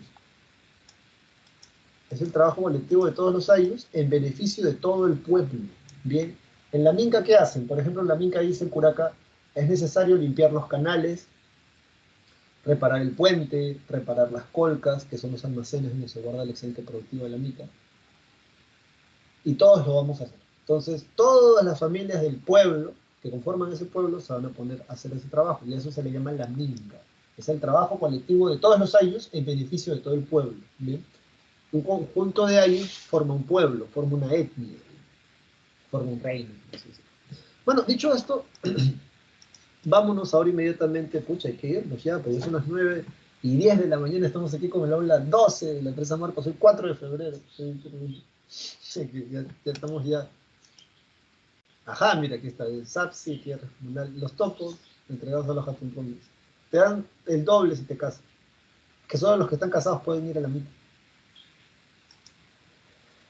Manifestaciones culturales, bueno, esto está en tu separate, yo creo que tú lo puedes leer ya ahí, porque nosotros tenemos que irnos a otro lugar rápidamente. El cumbia, entonces ya sabes, es el tejido fino, la vasca es el tejido popular. La arquitectura incaica, las características mínimamente monumental, gigantesca, simétrica. ¿Por qué simétrica? Porque todo encaja, tiene simetría. Aquí está la teoría de los ángulos. Megalítica, rocas gigantes, piedras talladas, superpuestas, policancha, poligonaria. En religión, politeístas, su principal dios, el Inti. Sí, acá está, ¿ves? Cuando en la cosmovisión andina se refieren al Ucupacha, quítate de la cabeza que están hablando del infierno, ¿ya? Ellos no tienen infierno porque no son cristianos, no es su religión. El Ucupacha, de hecho, es un mundo subterráneo, donde viven las serpientes, al interior de las cuevas. Eso es el Ucupacha. El Urpu es la única cerámica que se reconoce como incaica, ¿bien? Uh, no se sabe realmente si existe el Yachayhuasi, creo que es, ¿no? No se sabe, eso creo que parece una invención de Garcilaso la Vega. Esto sí había, ¿no? Yahuasi, ¿no? Donde están las vírgenes del sol. Bueno, pero tú aprendes lo que está acá, ¿no? Y bueno, dicho esto, si hasta aquí no hay ninguna pregunta, nosotros nos vamos inmediatamente a ya, la parte de esto hay que hacerlo volando, wow. Si no hay ninguna pregunta, nos vamos entonces a la parte ya de conquista, ya llegamos a la parte de conquista.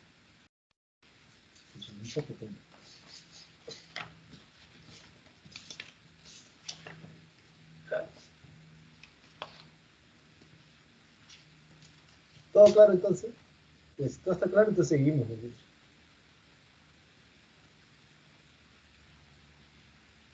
¿No? ¿A dónde voy a regresar? Quiroz dice regresa.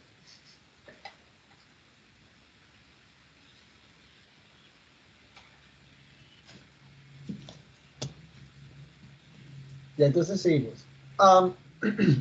Bueno, ubícate por favor tú. Aquí. Ya hemos pasado todo esto. Ahora vamos a esto, ¿no? La invasión española, dice, del Imperio Incaico, profesor Cristóbal Colón. ¿Qué página es esta? Esta es la página 3 de 20, a ver, no tenemos que apurarnos. Ya, entonces, a ver. Lo más importante de cada una de estas cosas. Bueno, esta parte hemos hablado la semana pasada, ¿no? ¿Qué pasó con los españoles? Entonces, colonización española de las Antillas. Aquí menos mal que nos han puesto un supermapa, hay que agradecerlo. Este es África y ya. Bueno, un poquito para entrar en contexto, ya sabes, en el año de 1491, mira esta zona de acá, los españoles consiguen expulsar al norte de África a los últimos musulmanes que quedaban en España. Históricamente hablando, eso se le llama la Reconquista Española. Por esa razón, el Papa le pone los reyes católicos a los españoles, por la defensa de la cristiandad católica en España en esos años. Cristóbal Colón muy probablemente es genovés, probablemente. No se sabe realmente dónde nació, pero todo el punto de que muy probablemente era de Génova, ¿te acuerdas? Génova, Florencia, Venecia, las ciudades del Renacimiento. Florencia, obviamente, la cabeza. Navegantes, eran ciudades portuarias navegantes. Este le dice al rey de Portugal, que en ese tiempo era Juan II, loco, podemos llegar a las Indias, ya sabes, dando la vuelta porque la Tierra es redonda. Científicamente hablando, los científicos de la época de Cristóbal Colón sabían que la Tierra, en teoría, era redonda. Yo te invito a que tú, por ahí, por puro placer, busques qué cosas, en teoría, en la actualidad, la ciencia ha descubierto, pero todavía no se confirman. Por ejemplo, la teletransportación ya se sabe cómo hacerlo. ¿Cómo hacerlo? ¿Cómo? Si se sabe cómo hacerlo, busca tú, ya se sabe. Han teletransportado trozos de láser. Pero la teoría para teletransportación, la ecuación matemática se construyó en 1980. La máquina la hicieron en el año 2000, por ahí, para que te hagas una idea. Entonces, en teoría, los científicos de la época sabían que la Tierra era redonda. Hay varias pruebas de eso, ¿no? Por ejemplo, cuando el barco se está alejando, el barco en un momento dado desaparece en el horizonte marino. O sea, hay un momento donde el barco ya no se ve. Hay un momento donde el barco ya no se ve. La otra es la sombra que proyecta la luna cuando hay un eclipse, ¿no? La Tierra, la luna. Cuando hay un eclipse, ¿no? Es circular. La gente dice que la Tierra es plana, pero es como un plato, ¿no? O sea, no, tú no puedes andar y repetir que las vacunas te convierten en antena 5. Tú no puedes ir a andar por la vida repitiendo eso. Por eso vas a ingresar a la universidad, ¿no? Para liberarte de esas cosas. Entonces, bueno, dice expansión comercial y búsqueda de nuevas rutas por navegantes europeos. Recuerda que esto de la nueva búsqueda de nuevas rutas es porque Mohamed II o Mehmed II cierra Constantinopla. Acuérdate de eso, es súper importante saberlo. Entonces, bueno, este genovés va donde los reyes católicos, pide la entrevista en 1487 y le dan sesión, o sea, él dice, quiero hablar con los reyes, en 1487 y la entrevista se la conceden en 1491, para que te das una idea. Y la reina Isabel de Castilla lo ve tan convencido a este loco de lo que estaba diciendo, de que la tierra es redonda, su majestad, por sol, ¿no? Hostias, ¿no? Entonces, o sea, podemos darle la vuelta, que va a empeñar realmente sus joyas. Y tú ya estás grande. Son 2 carabelas y un nao. No son 3 carabelas, ¿eh? Son 2 carabelas y un nao. De hecho, Colón era el que manejaba el nao, que no le gustaba porque no se podía maniobrar tan fácilmente como las carabelas, pero ahí está. Uh, sin querer quería, entonces, ¿qué es lo que te vas a aprender tú? No, ya no hay más tiempo para contarte más anécdotas. Todo claro, dice Colón. Bueno, qué bueno que interactúe en esta clase. Bueno, como comprenderán, ya son las 9:02, así que vamos a apurarnos.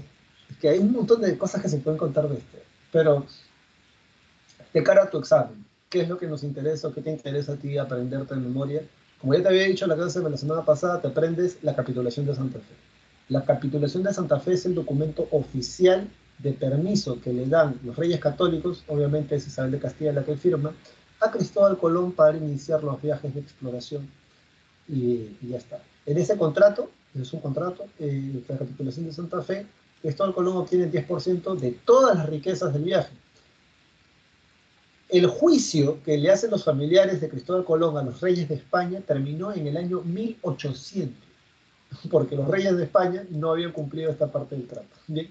Dicho esto, entonces, son 4 viajes de Cristóbal Colón. Bien. De estos 4 viajes, a mí el que me interesa, bueno, el primer viaje es importante porque en el primer viaje llegan a la isla San Salvador o la isla Guananí y a estos otros lugares que están acá. Bien. Pero eso es lo que me interesa el primer viaje. Hace años, San Marcos preguntó por el segundo viaje, porque es en el segundo viaje donde se funda la primera ciudad, que casualmente también lleva el nombre de Isabel, por la reina que permite el descubrimiento, que permite el viaje. Pero en relación a la pre y en relación a San Marcos, mucho en realidad se ha preguntado por el tercer viaje y por el cuarto. ¿Por qué por el tercero? Porque si tú miras en el mapa, es recién en el tercer viaje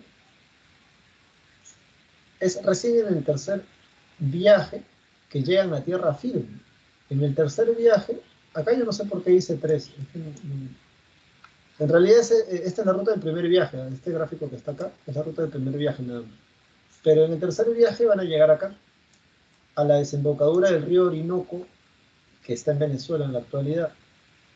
¿Y por qué el tercer viaje es importante? Porque es en el tercer viaje donde llegan a tierra firme. Si tú te das cuenta, tanto en el primero como en el segundo viaje, solo llegan a islas, que son las que están acá en Centroamérica. En el tercer viaje recién llegan a tierra continental.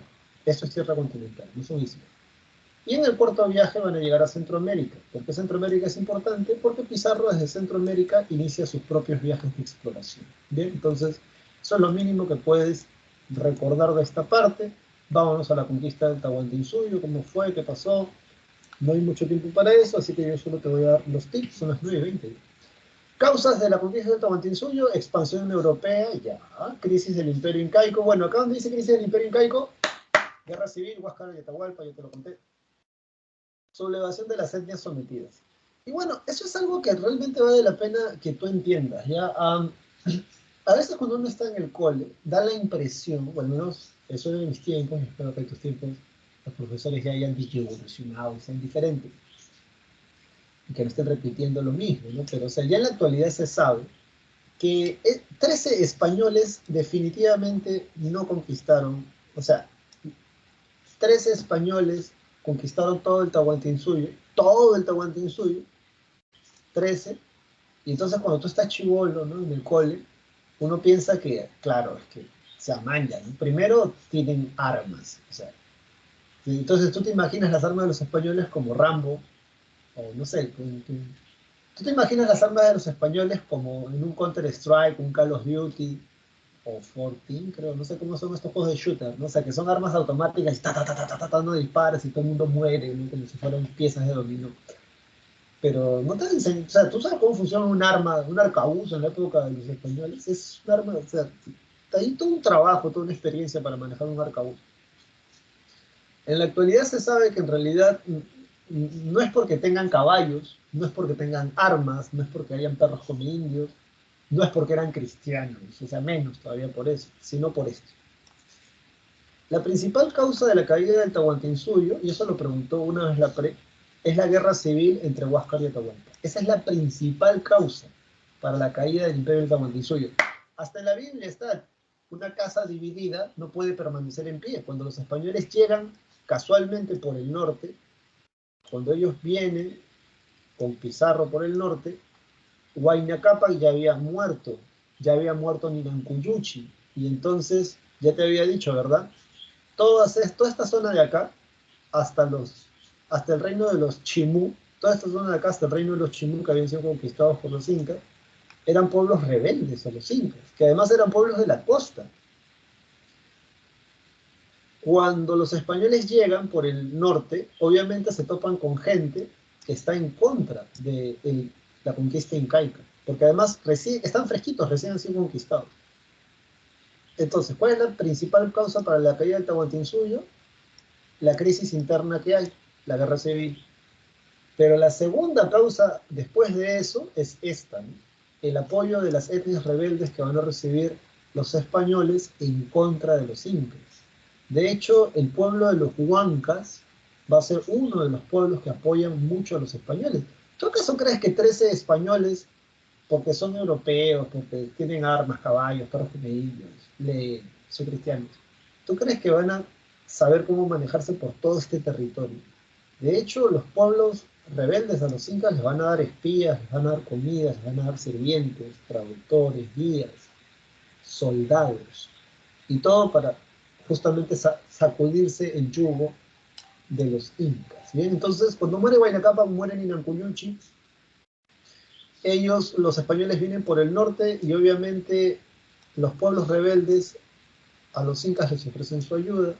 Hay una guerra interna, recuerda, en Cajamarca tenemos a Atahualpa, que ya ha derrotado en Cochabamba, en el Cusco, que ya ha derrotado con sus generales a Huáscar. Y bueno, ¿qué cosa sucede acá? Francisco Pizarro, hijo bastardo o ilegítimo de su padre. ¿Qué es un hijo bastardo, profesor? Es un hijo fuera del matrimonio. Su padre es un noble. El gobernador de Panamá en ese entonces, necesito otro color porque estoy usando este mismo color. El gobernador de Panamá en ese entonces se llamaba Pedro Arias Dávila. Pedro Arias Dávila le da permiso a Pizarro para iniciar el primer viaje de exploración. En ese primer viaje de exploración le va bastante mal a Pizarro. Sí, les va súper mal. Llegan en realidad lo que vendría a ser en la actualidad el norte de Colombia, más o menos, ya como por acá. En el segundo viaje es donde confirma la existencia del Tahuantinsuyo. También quiero ver si hay algo más. No. En el segundo viaje es donde se confirma la existencia del Tahuantinsuyo, y ese es en ese segundo viaje donde se confirma la existencia del Tahuantinsuyo, donde Pizarro deja a un grupo de personas en lo que vendría a ser Ecuador en la actualidad. ¿Qué cosa ocurre en el segundo viaje? Durante el segundo viaje, el gobernador de Panamá, que se llamaba Pedro Arias Dávila, o Pedrarias, muere. pero Pizarro ya se encontraba en el segundo viaje. En ese segundo viaje, al morir el gobernador de Panamá, ponen un nuevo gobernador en Panamá. Este nuevo gobernador pide que Pizarro regrese con toda la gente, ya que este nuevo gobernador no ha hecho tratos con Pizarro. Si Pizarro descubre algo, ya para ese entonces se había descubierto el Imperio Azteca y ya se había conquistado también. No le iba a tocar nada al nuevo gobernador. Juan Tafur encuentra a los españoles en la isla que luego va a recibir el nombre de la isla de los 13 del Gallo, porque Juan Tafur le dice a Pizarro, devuélvete, el nuevo gobernador dice que te devuelvas. Pizarro no puede devolverse porque ya le ha pasado la voz a mucha gente de que muy probablemente más al sur hay otro rico imperio como el Azteca. Así que en el segundo viaje sí o sí tenía que confirmar o negar la existencia de este otro imperio.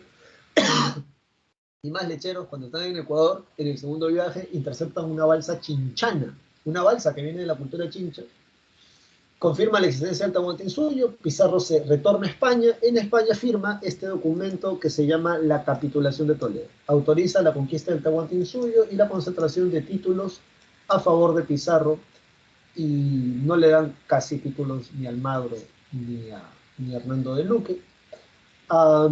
Y es así como durante el tercer viaje se da justamente esto de la conquista. Terminó con la toma del Cusco en 1534. Jauja se convirtió en la primera capital. La capital de Jauja la cambian porque está en el medio de la sierra. Y como en ese tiempo estaban en conquista, tenían miedo de que los rodearan, ¿no? Y los aniquilaran. En cambio, Lima tenía un puerto natural. Y como en ese tiempo los españoles no sabían de la inclinación del eje terrestre, imagínate un europeo de esos años, ¿no? Pizarro viene y dice, enero, en Lima hay sol, todo está chévere, todo está bacán, todo está verde. ¿Cómo no será en julio, agosto, septiembre, octubre? Bueno, ¿cómo no será en esas fechas, ¿no? Julio, agosto, septiembre, octubre, porque para ellos en Europa ese es su verano. No saben que durante los meses acá de mayo en adelante es un frío y una neblina que deprime. Pero bueno, no se viene. Consecuencias de esto. ¿Cuáles son las consecuencias de la conquista del Tahuantinsuyo? Destrucción del imperio incaico, ya, colapso demográfico indígena, anota ahí que por las enfermedades principalmente, y aculturación y mestizaje. Aculturación es implantarte, ¿no? O sea, los costumbres de una cultura diferente a la tuya, haciéndote renunciar a tus costumbres, pero también se da lo que es el sincretismo cultural. Y como que ahí sí se combinaron cosas muy chéveres. Bueno, ya lo demás tú lo puedes leer, primer viaje, segundo viaje, tercer viaje, ahí esto está acá. Y tomamos una foto captura de pantalla y esto lo hacemos. Sobre las guerras civiles de los españoles, ¿qué? Bueno, esto es relativamente sencillo, relativamente. Vamos a poner esto aquí, ¿sí? Acá, ya. Bueno, te aprendes las consecuencias entonces de la conquista, ¿no? De Tahuantinsuyo. Capitulación de Toledo, y esas cosas muy importantes. Sobre las guerras civiles entre los españoles, ¿qué podemos mencionar? Primero hay que ver esto, ¿no? O sea, ¿qué cosas es lo que los causa, ¿no? Y dice, disputa por la posesión de las encomiendas. Entonces, ¿qué es una encomienda? Estas eran pueblos, una encomienda, y te está dando la definición, así que acuérdate, una encomienda, dice, era los pueblos indígenas entregados por la corona española a un conquistador, que es el encomendero, quien debía estas son las funciones del encomendero, ¿no? El encomendero, a esos indígenas tienes que protegerlos, educarlos, cristianizarlos, a cambio del tributo indígena. La capitulación de Toledo le ha dado la potestad a Pizarro de entregar encomiendas. Pero recuerda lo siguiente, la riqueza de una encomienda se sustenta en la cantidad de indígenas que tenga ese pueblo indígena, porque obviamente a mayor cantidad de indígenas, más tributo. En ese sentido, a los españoles encomenderos no les interesa tanto que el territorio sea grande. Lo que les interesa es que en ese territorio haya más indígenas, más indios. Dicho esto, son 3 guerras y cada una nos lleva a la otra. Bien, así que, digamos, si lo estudias bonito, o como te lo voy a recomendar, yo sé que va a ser más fácil aprenderlo para ti. Entonces, la causa general para la guerra de la guerra de los españoles es las encomiendas. ¿Bien? Esa es la causa general. Se van a pelear, se van a matar por eso. Pero ¿cuál es de esta guerra civil? Y se llama guerra civil, acuérdate, porque pelean entre ellos, españoles contra españoles, por eso es una guerra civil del Tahuantinsuyo, hermanos contra hermanos, ¿no? Huáscar contra Atahualpa. En la guerra de los conquistadores, cosas que te tienes que aprender, no te las vayan a preguntar. Primero, ¿cuáles son las causas de la guerra de los conquistadores? La primera causa, y se llama guerra de los conquistadores porque tiene que ver con Almagro, con Pizarro, con almagristas y pizarristas, gente que sigue Almagro, gente que sigue Pizarro. Las causas, la primera causa para la guerra de los conquistadores, dice aquí, es la posesión del Cusco. Ya, tú escribe acá, semilla, o sea, ¿cuál es la semilla? ¿Cuál es el germen que inicia esta guerra de los conquistadores? Anota, la injusta distribución de la capitulación de Toledo. Porque como dice en esa parte del PowerPoint, a Pizarro en la capitulación de Toledo le tocan más títulos. Y eso lleva a que Almagro se quiera retirar de la empresa. La empresa se llamaba la empresa conquistadora del Levante, la empresa de descubrir, ¿no? Si había un imperio como el azteca. Y Pizarro lo que le ofrece al final a Almagro es dividir el Tahuantinsuyo en dos, en el reino de Nueva Castilla y de Nueva Toledo. ¿Sí? Una parte le iba a administrar Pizarro, que era del Cusco, o sea, iban a trazar, esto es el Perú, ¿verdad? El Tahuantinsuyo. Iban a trazar un paralelo desde las islas de Chincha, que por cierto, el mes pasado pude ver esas islas, el paralelo de las islas de Chincha, que están frente a la bahía de Paracas.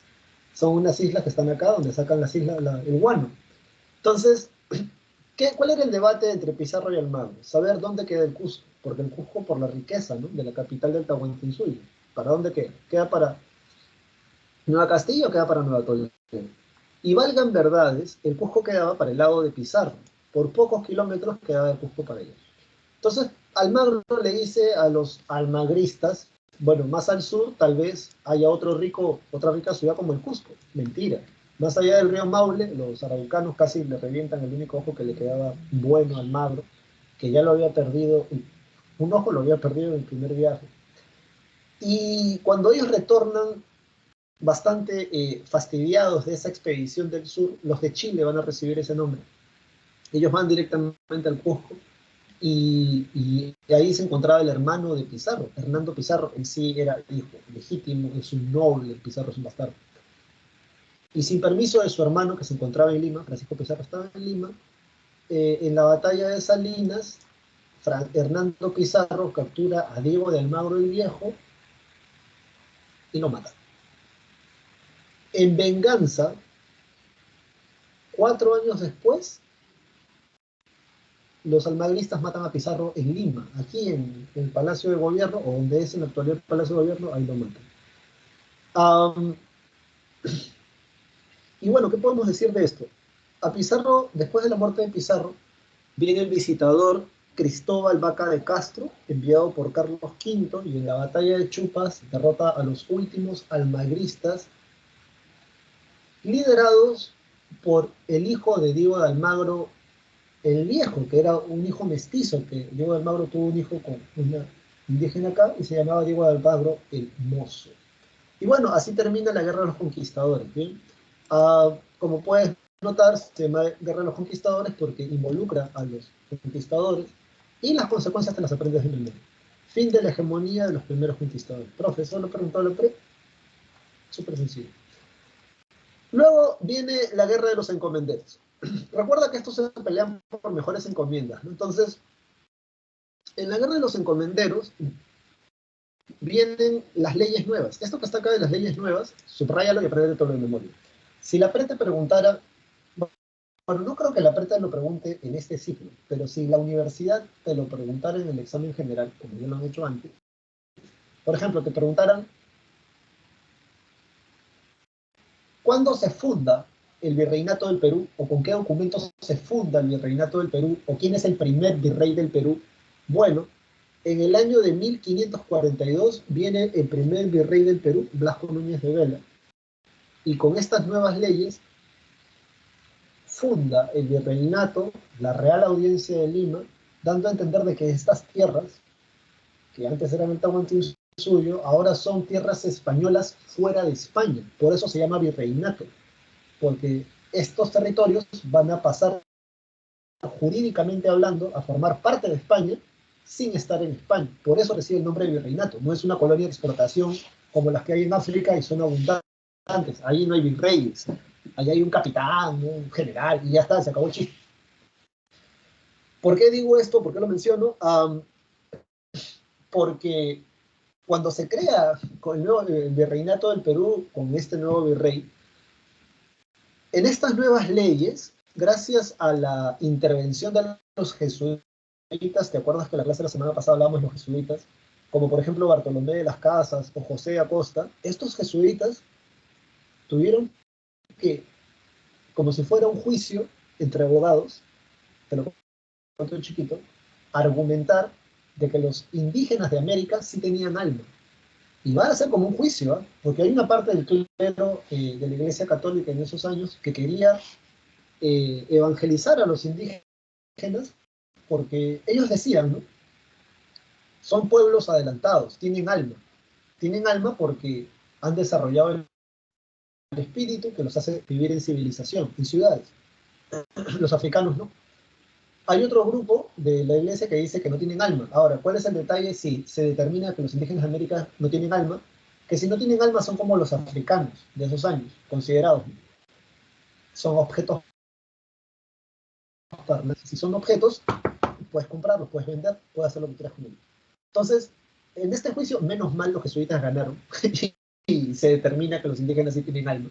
Entonces, lo que le dice el Papa al rey de España, Carlos I de España, Carlos V de Alemania, es que él le entrega buena parte del continente americano, siempre y cuando evangelice a los indígenas.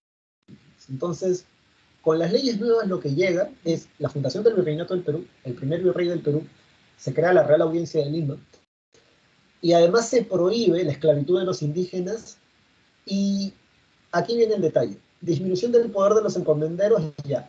Una de las leyes, de estas leyes nuevas, era, anota, escribe, quitar el derecho de heredar la encomienda al encomendero.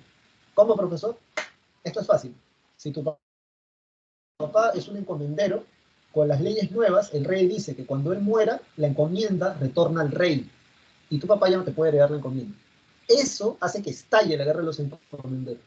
Porque cuando el nuevo virrey llega, ya los encomenderos dirigidos por Gonzalo Pizarro, hermano de Francisco Pizarro, se habían enterado de que el nuevo virrey del Perú había llegado con un documento que le quitaba el derecho de heredar las encomiendas a sus descendientes, sino que la encomienda iba a retornar al rey. Y además iban a crear el virreinato y todo lo demás. Y es por eso que en la batalla de Yanquito, o sea, ni bien el primer año que llega el virrey, es de esa misma batalla, en meses nada más, se muere. Bien, matan al virrey. Y por esa razón llega el pacificador Pedro de la Gasca. Pedro de la Gasca llega, prácticamente soborna a buena parte de los gonzalistas, o Gonzalo Pizarro. Y en la batalla de Jaquijahuana, Pedro de la Gasca derrota a Gonzalo Pizarro, le cortan la cabeza y las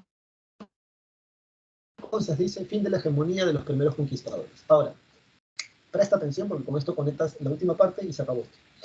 ¿Te acuerdas que te dije que Pedro de la Gasca, que es el pacificador que viene en la guerra de los encomenderos, luego de la muerte del virrey, del primer virrey del Perú, luego de haberle cortado la cabeza a Gonzalo Pizarro, ¿te acuerdas que te dije que él soborna a los partidarios de Gonzalo Pizarro? ¿Cómo lo soborna?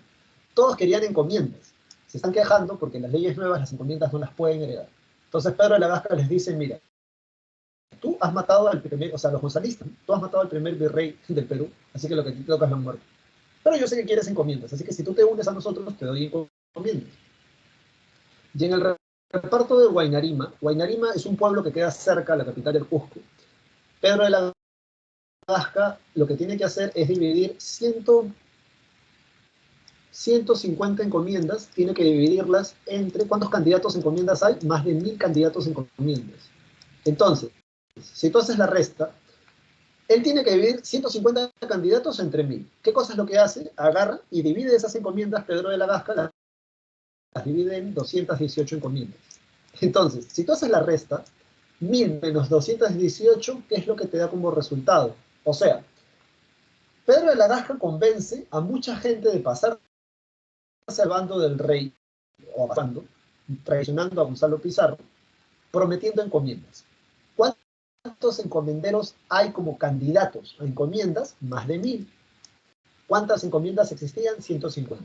Lo que hace Pedro de la Gasca en el reparto de Guaynarima, acá está, es dividir esas 150 encomiendas en 218. Y esas 218 encomiendas repartirlas entre los 1000 candidatos. Y esto es fácil, ¿eh? ¿Cuánto es el resultado de restar 1000 menos 218? El resultado es, ¿ya sacaste la cuenta? Un montón de gente insatisfecha. ¿Por qué? Porque hay un montón de gente que se va a quedar sin encomiendas. Y eso fue lo que Pedro de la Gasca prometió, encomiendas.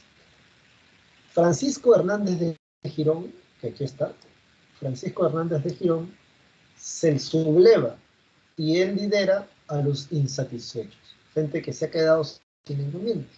Estos insatisfechos van a librar la batalla de Pucará. En la batalla de Pucará, el líder rebelde Francisco Hernández de Girón va a ser derrotado y ejecutado por miembros de la Real Audiencia de Lima y el oidor Santillán y el arzobispo Loaiza.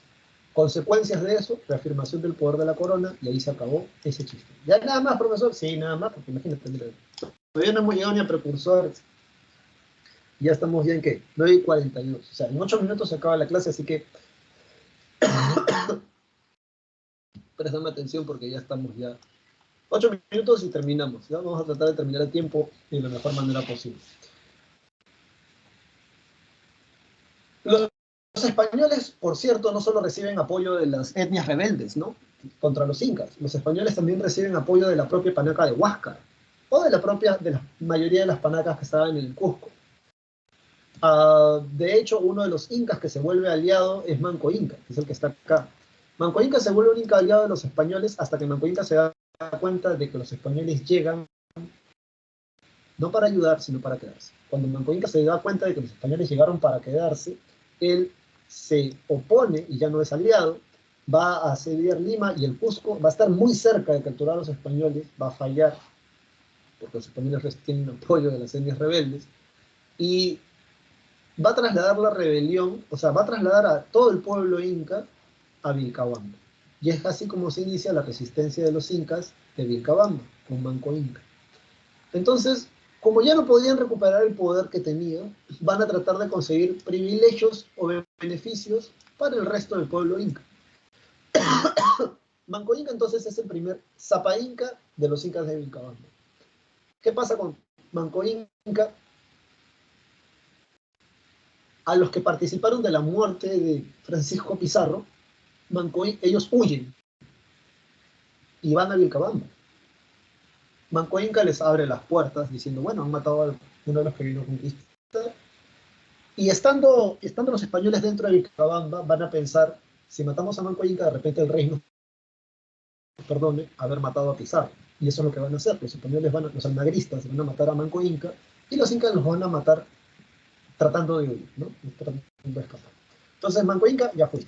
Lo asesinaron los almagristas. Viene su hijo, que es Sayri Túpac. Sayri Túpac es importante que lo aprendas porque él es el único que deja la rebelión de Vilcabamba. O sea, se quita de Vilcabamba y reconoce al hijo de Carlos I de España, Felipe II, como rey. Y por esa razón, como un encomendero más, le dan una encomienda en Yucatán. Y ahí quedó. Su hermano, Tito Cusi Yupanqui, él es el que firma la paz de Acobamba, que lo aprendes de memoria. En la paz de Acobamba es un alto al fuego entre españoles e incas. En ese alto al fuego, Tito Cusi Yupanqui permite que agustinos ingresen a Vilcabamba para cristianizar a los incas. Acuérdate que son politeístas, ¿eh? Un dios más, un dios menos, no la sé. Fastidio. Estos agustinos llevan gripe, viruela, sarampión. Tito Cusi Yupanqui se enferma de eso. Los incas piensan que lo han hecho a propósito los sacerdotes, matan los incas a los sacerdotes, y es en ese momento donde viene Tupac Yupanqui. Tupac Yupanqui es declarado nuevo Zapa Inca de Vilcabamba, pero como los incas han matado a sacerdotes, el que está gobernando en esos años es Toledo. El virrey Toledo, ay, qué feo. El virrey Toledo el virrey Toledo ordena sacar a los incas de Vilcabamba y en esa orden capturan a Tupac Amaru I y Tupac Amaru I va a morir ejecutado en 1578. Consecuencias, sometimiento definitivo de la élite incaica, aparece el movimiento del Taquioncoy, enfermedad del baile o del canto. Tiene una profecía que dice que cuando el Zapata Inca recupere su cabeza porque lo decapitan y la cabeza se junta con el cuerpo, va a venir un resurgir de estas tierras. Surge este mito, se llama el mito del Inca. Mesianismo, no va a venir un líder salvador. Dicho esto, vámonos al gobierno imperial, al gobierno virreinal. Nos quedan 3 minutos, y a ver. Sí vale la pena que te aprendas esto, la siempre pregunta de las instituciones, porque la gente dice, no es mucho, ¿para qué voy a aprender? Así que tú apréndetelo en memoria, ¿bien? Sobre las instituciones del virreinato, recuerda, ¿qué es el gobierno virreinal? Es el sistema de gobierno establecido por la metrópoli con el fin de consolidar y centralizar el poder de la corona española sobre sus dominios en América. Organización política, el rey ya sabes que es la máxima autoridad, y son 2 dinastías o 2 familias, los Habsburgo hasta Carlos II el Hechizado, y los Borbón hasta Felipe Borbón, Felipe Borbón en adelante. Luego tenemos la Real Cédula, que son las leyes que emite el rey, por eso se llama así. El ejercicio ejerce el regio patronato, o sea, el gobierno sobre sus dominios. El Consejo del Rey es el Real y Supremo Consejo de India. Estas son sus funciones, tú estudialas. Los juicios de residencia es como una auditoría, ¿no? Para ver que el virrey no se esté robando. Y de todos los virreyes, aparte del primero, del que tú no te vas a olvidar, es de el virrey Toledo. El más importante de todos los virreyes, o al menos de esta parte de la historia, porque lo que él hace es organizar el virreinato, y esa organización dura casi 200 años. Esa organización que dura casi 200 años la hace en función de organizar la mita, que es un concepto incaico, solo que ahora aplicado al sistema virreinal, que es la mita minera, que es el trabajo más odiado por los indígenas, pero que va a ser muy efectivo. Lo que Toledo va a hacer no se modifica sino hasta casi 200 años después. Toledo es del 70. Lo que se modifica es en 1700, y esto es 1500, ¿eh? Recuerda eso. Entonces, por eso Toledo es tan importante. Hace la visita general a todo el Tahuantinsuyo, tasa el tributo en dinero. Claro, al haber hecho el censo general, sabe cuánta gente hay en cada ayllu. Reactiva el Santo Tribunal de la Inquisición, crea pueblos indígenas, esas son las reducciones para poder evangelizarlos mejor, y organiza la Universidad de San Marcos y la Inquisición. Toledo es súper importante por eso, sobre todo por su organización económica. Bien, vámonos ahora, y ya se nos acabó la clase, creo. Sí, ya nos queda un minuto y se nos acabó la clase, así que si está la tutora por ahí, me pasen la voz y digan que por ahí nos espere un par de minutos. El virrey, ya sabes, representa al rey. La Real Audiencia es el consejo del virrey, máximo tribunal de justicia. Si tienes un problema en el virreinato del Perú, en la última instancia es la Real Audiencia de Lima. Sus miembros son los oidores. Pero si la Real Audiencia de Lima no te soluciona nada, puedes ir al Real y Supremo Consejo de Indias, que es la última instancia. Luego tenemos los corregimientos que equivaldrían a provincias, anótalo al costado, el que gobierna un corregimiento es un corregidor, estas son las cosas que tiene que hacer. Las reducciones son pueblos indígenas. Sobre la organización económica, recuerda por favor esta parte del mercantilismo, que la riqueza, acumulación de metales preciosos. Sobre el monopolio comercial, recuerda, solo el virreinato del Perú le puede comprar cosas a España y viceversa. No puede comprarle cosas a Inglaterra, Portugal, a Francia. Está prohibido. Por eso es monopolio comercial. Un solo comprador, un solo vendedor. Te aprendes esto de la Casa de Contratación de Sevilla, que es la que regula el tráfico comercial de los territorios españoles fuera de España, con España. El Tribunal del Consulado es el que revisa el tráfico comercial al interior del virreinato. La mita minera es la más importante, acuérdate de eso. Bueno, ahora impuestos.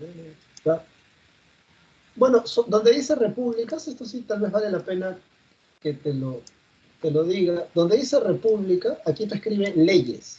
Bien, aquí escribe leyes. como profesor, es que son, así se le llamaba antes, leyes de españoles, República de Españoles, y leyes de indios, República de Indios. Leyes para españoles, leyes para indios. Y ya está. ¿Por qué es importante esto? Porque dice leyes de españoles y leyes de indios. Las castas originalmente no estaban dentro, no estaban contemplados en la ley, y por eso no pagaban impuestos hasta que llegan los Borbones. Así que acuérdate de eso. Sobre los esclavos, ya también por ahí tú puedes leer lo demás. En la educación colonial, de repente lo que valdría la pena aquí remarcar es la educación superior, los colegios mayores, la Universidad de San Marcos, fundada en 1551. Y esto todo lo demás lo puedes leer. La Iglesia Católica Virreina. Sobre la Iglesia Católica vale la pena que recuerdes a los jesuitas, a los dominicos, que son los que fundan San Marcos, a los agustinos, que ya te había contado la historia de ellos. Y bueno, del arte colonial recuerda las pinturas de Diego Quispetito, que es el máximo pintor del virreinato del arte colonial. Y bueno, ya se terminó la clase, ya llevamos ya 2 minutos y no llegamos.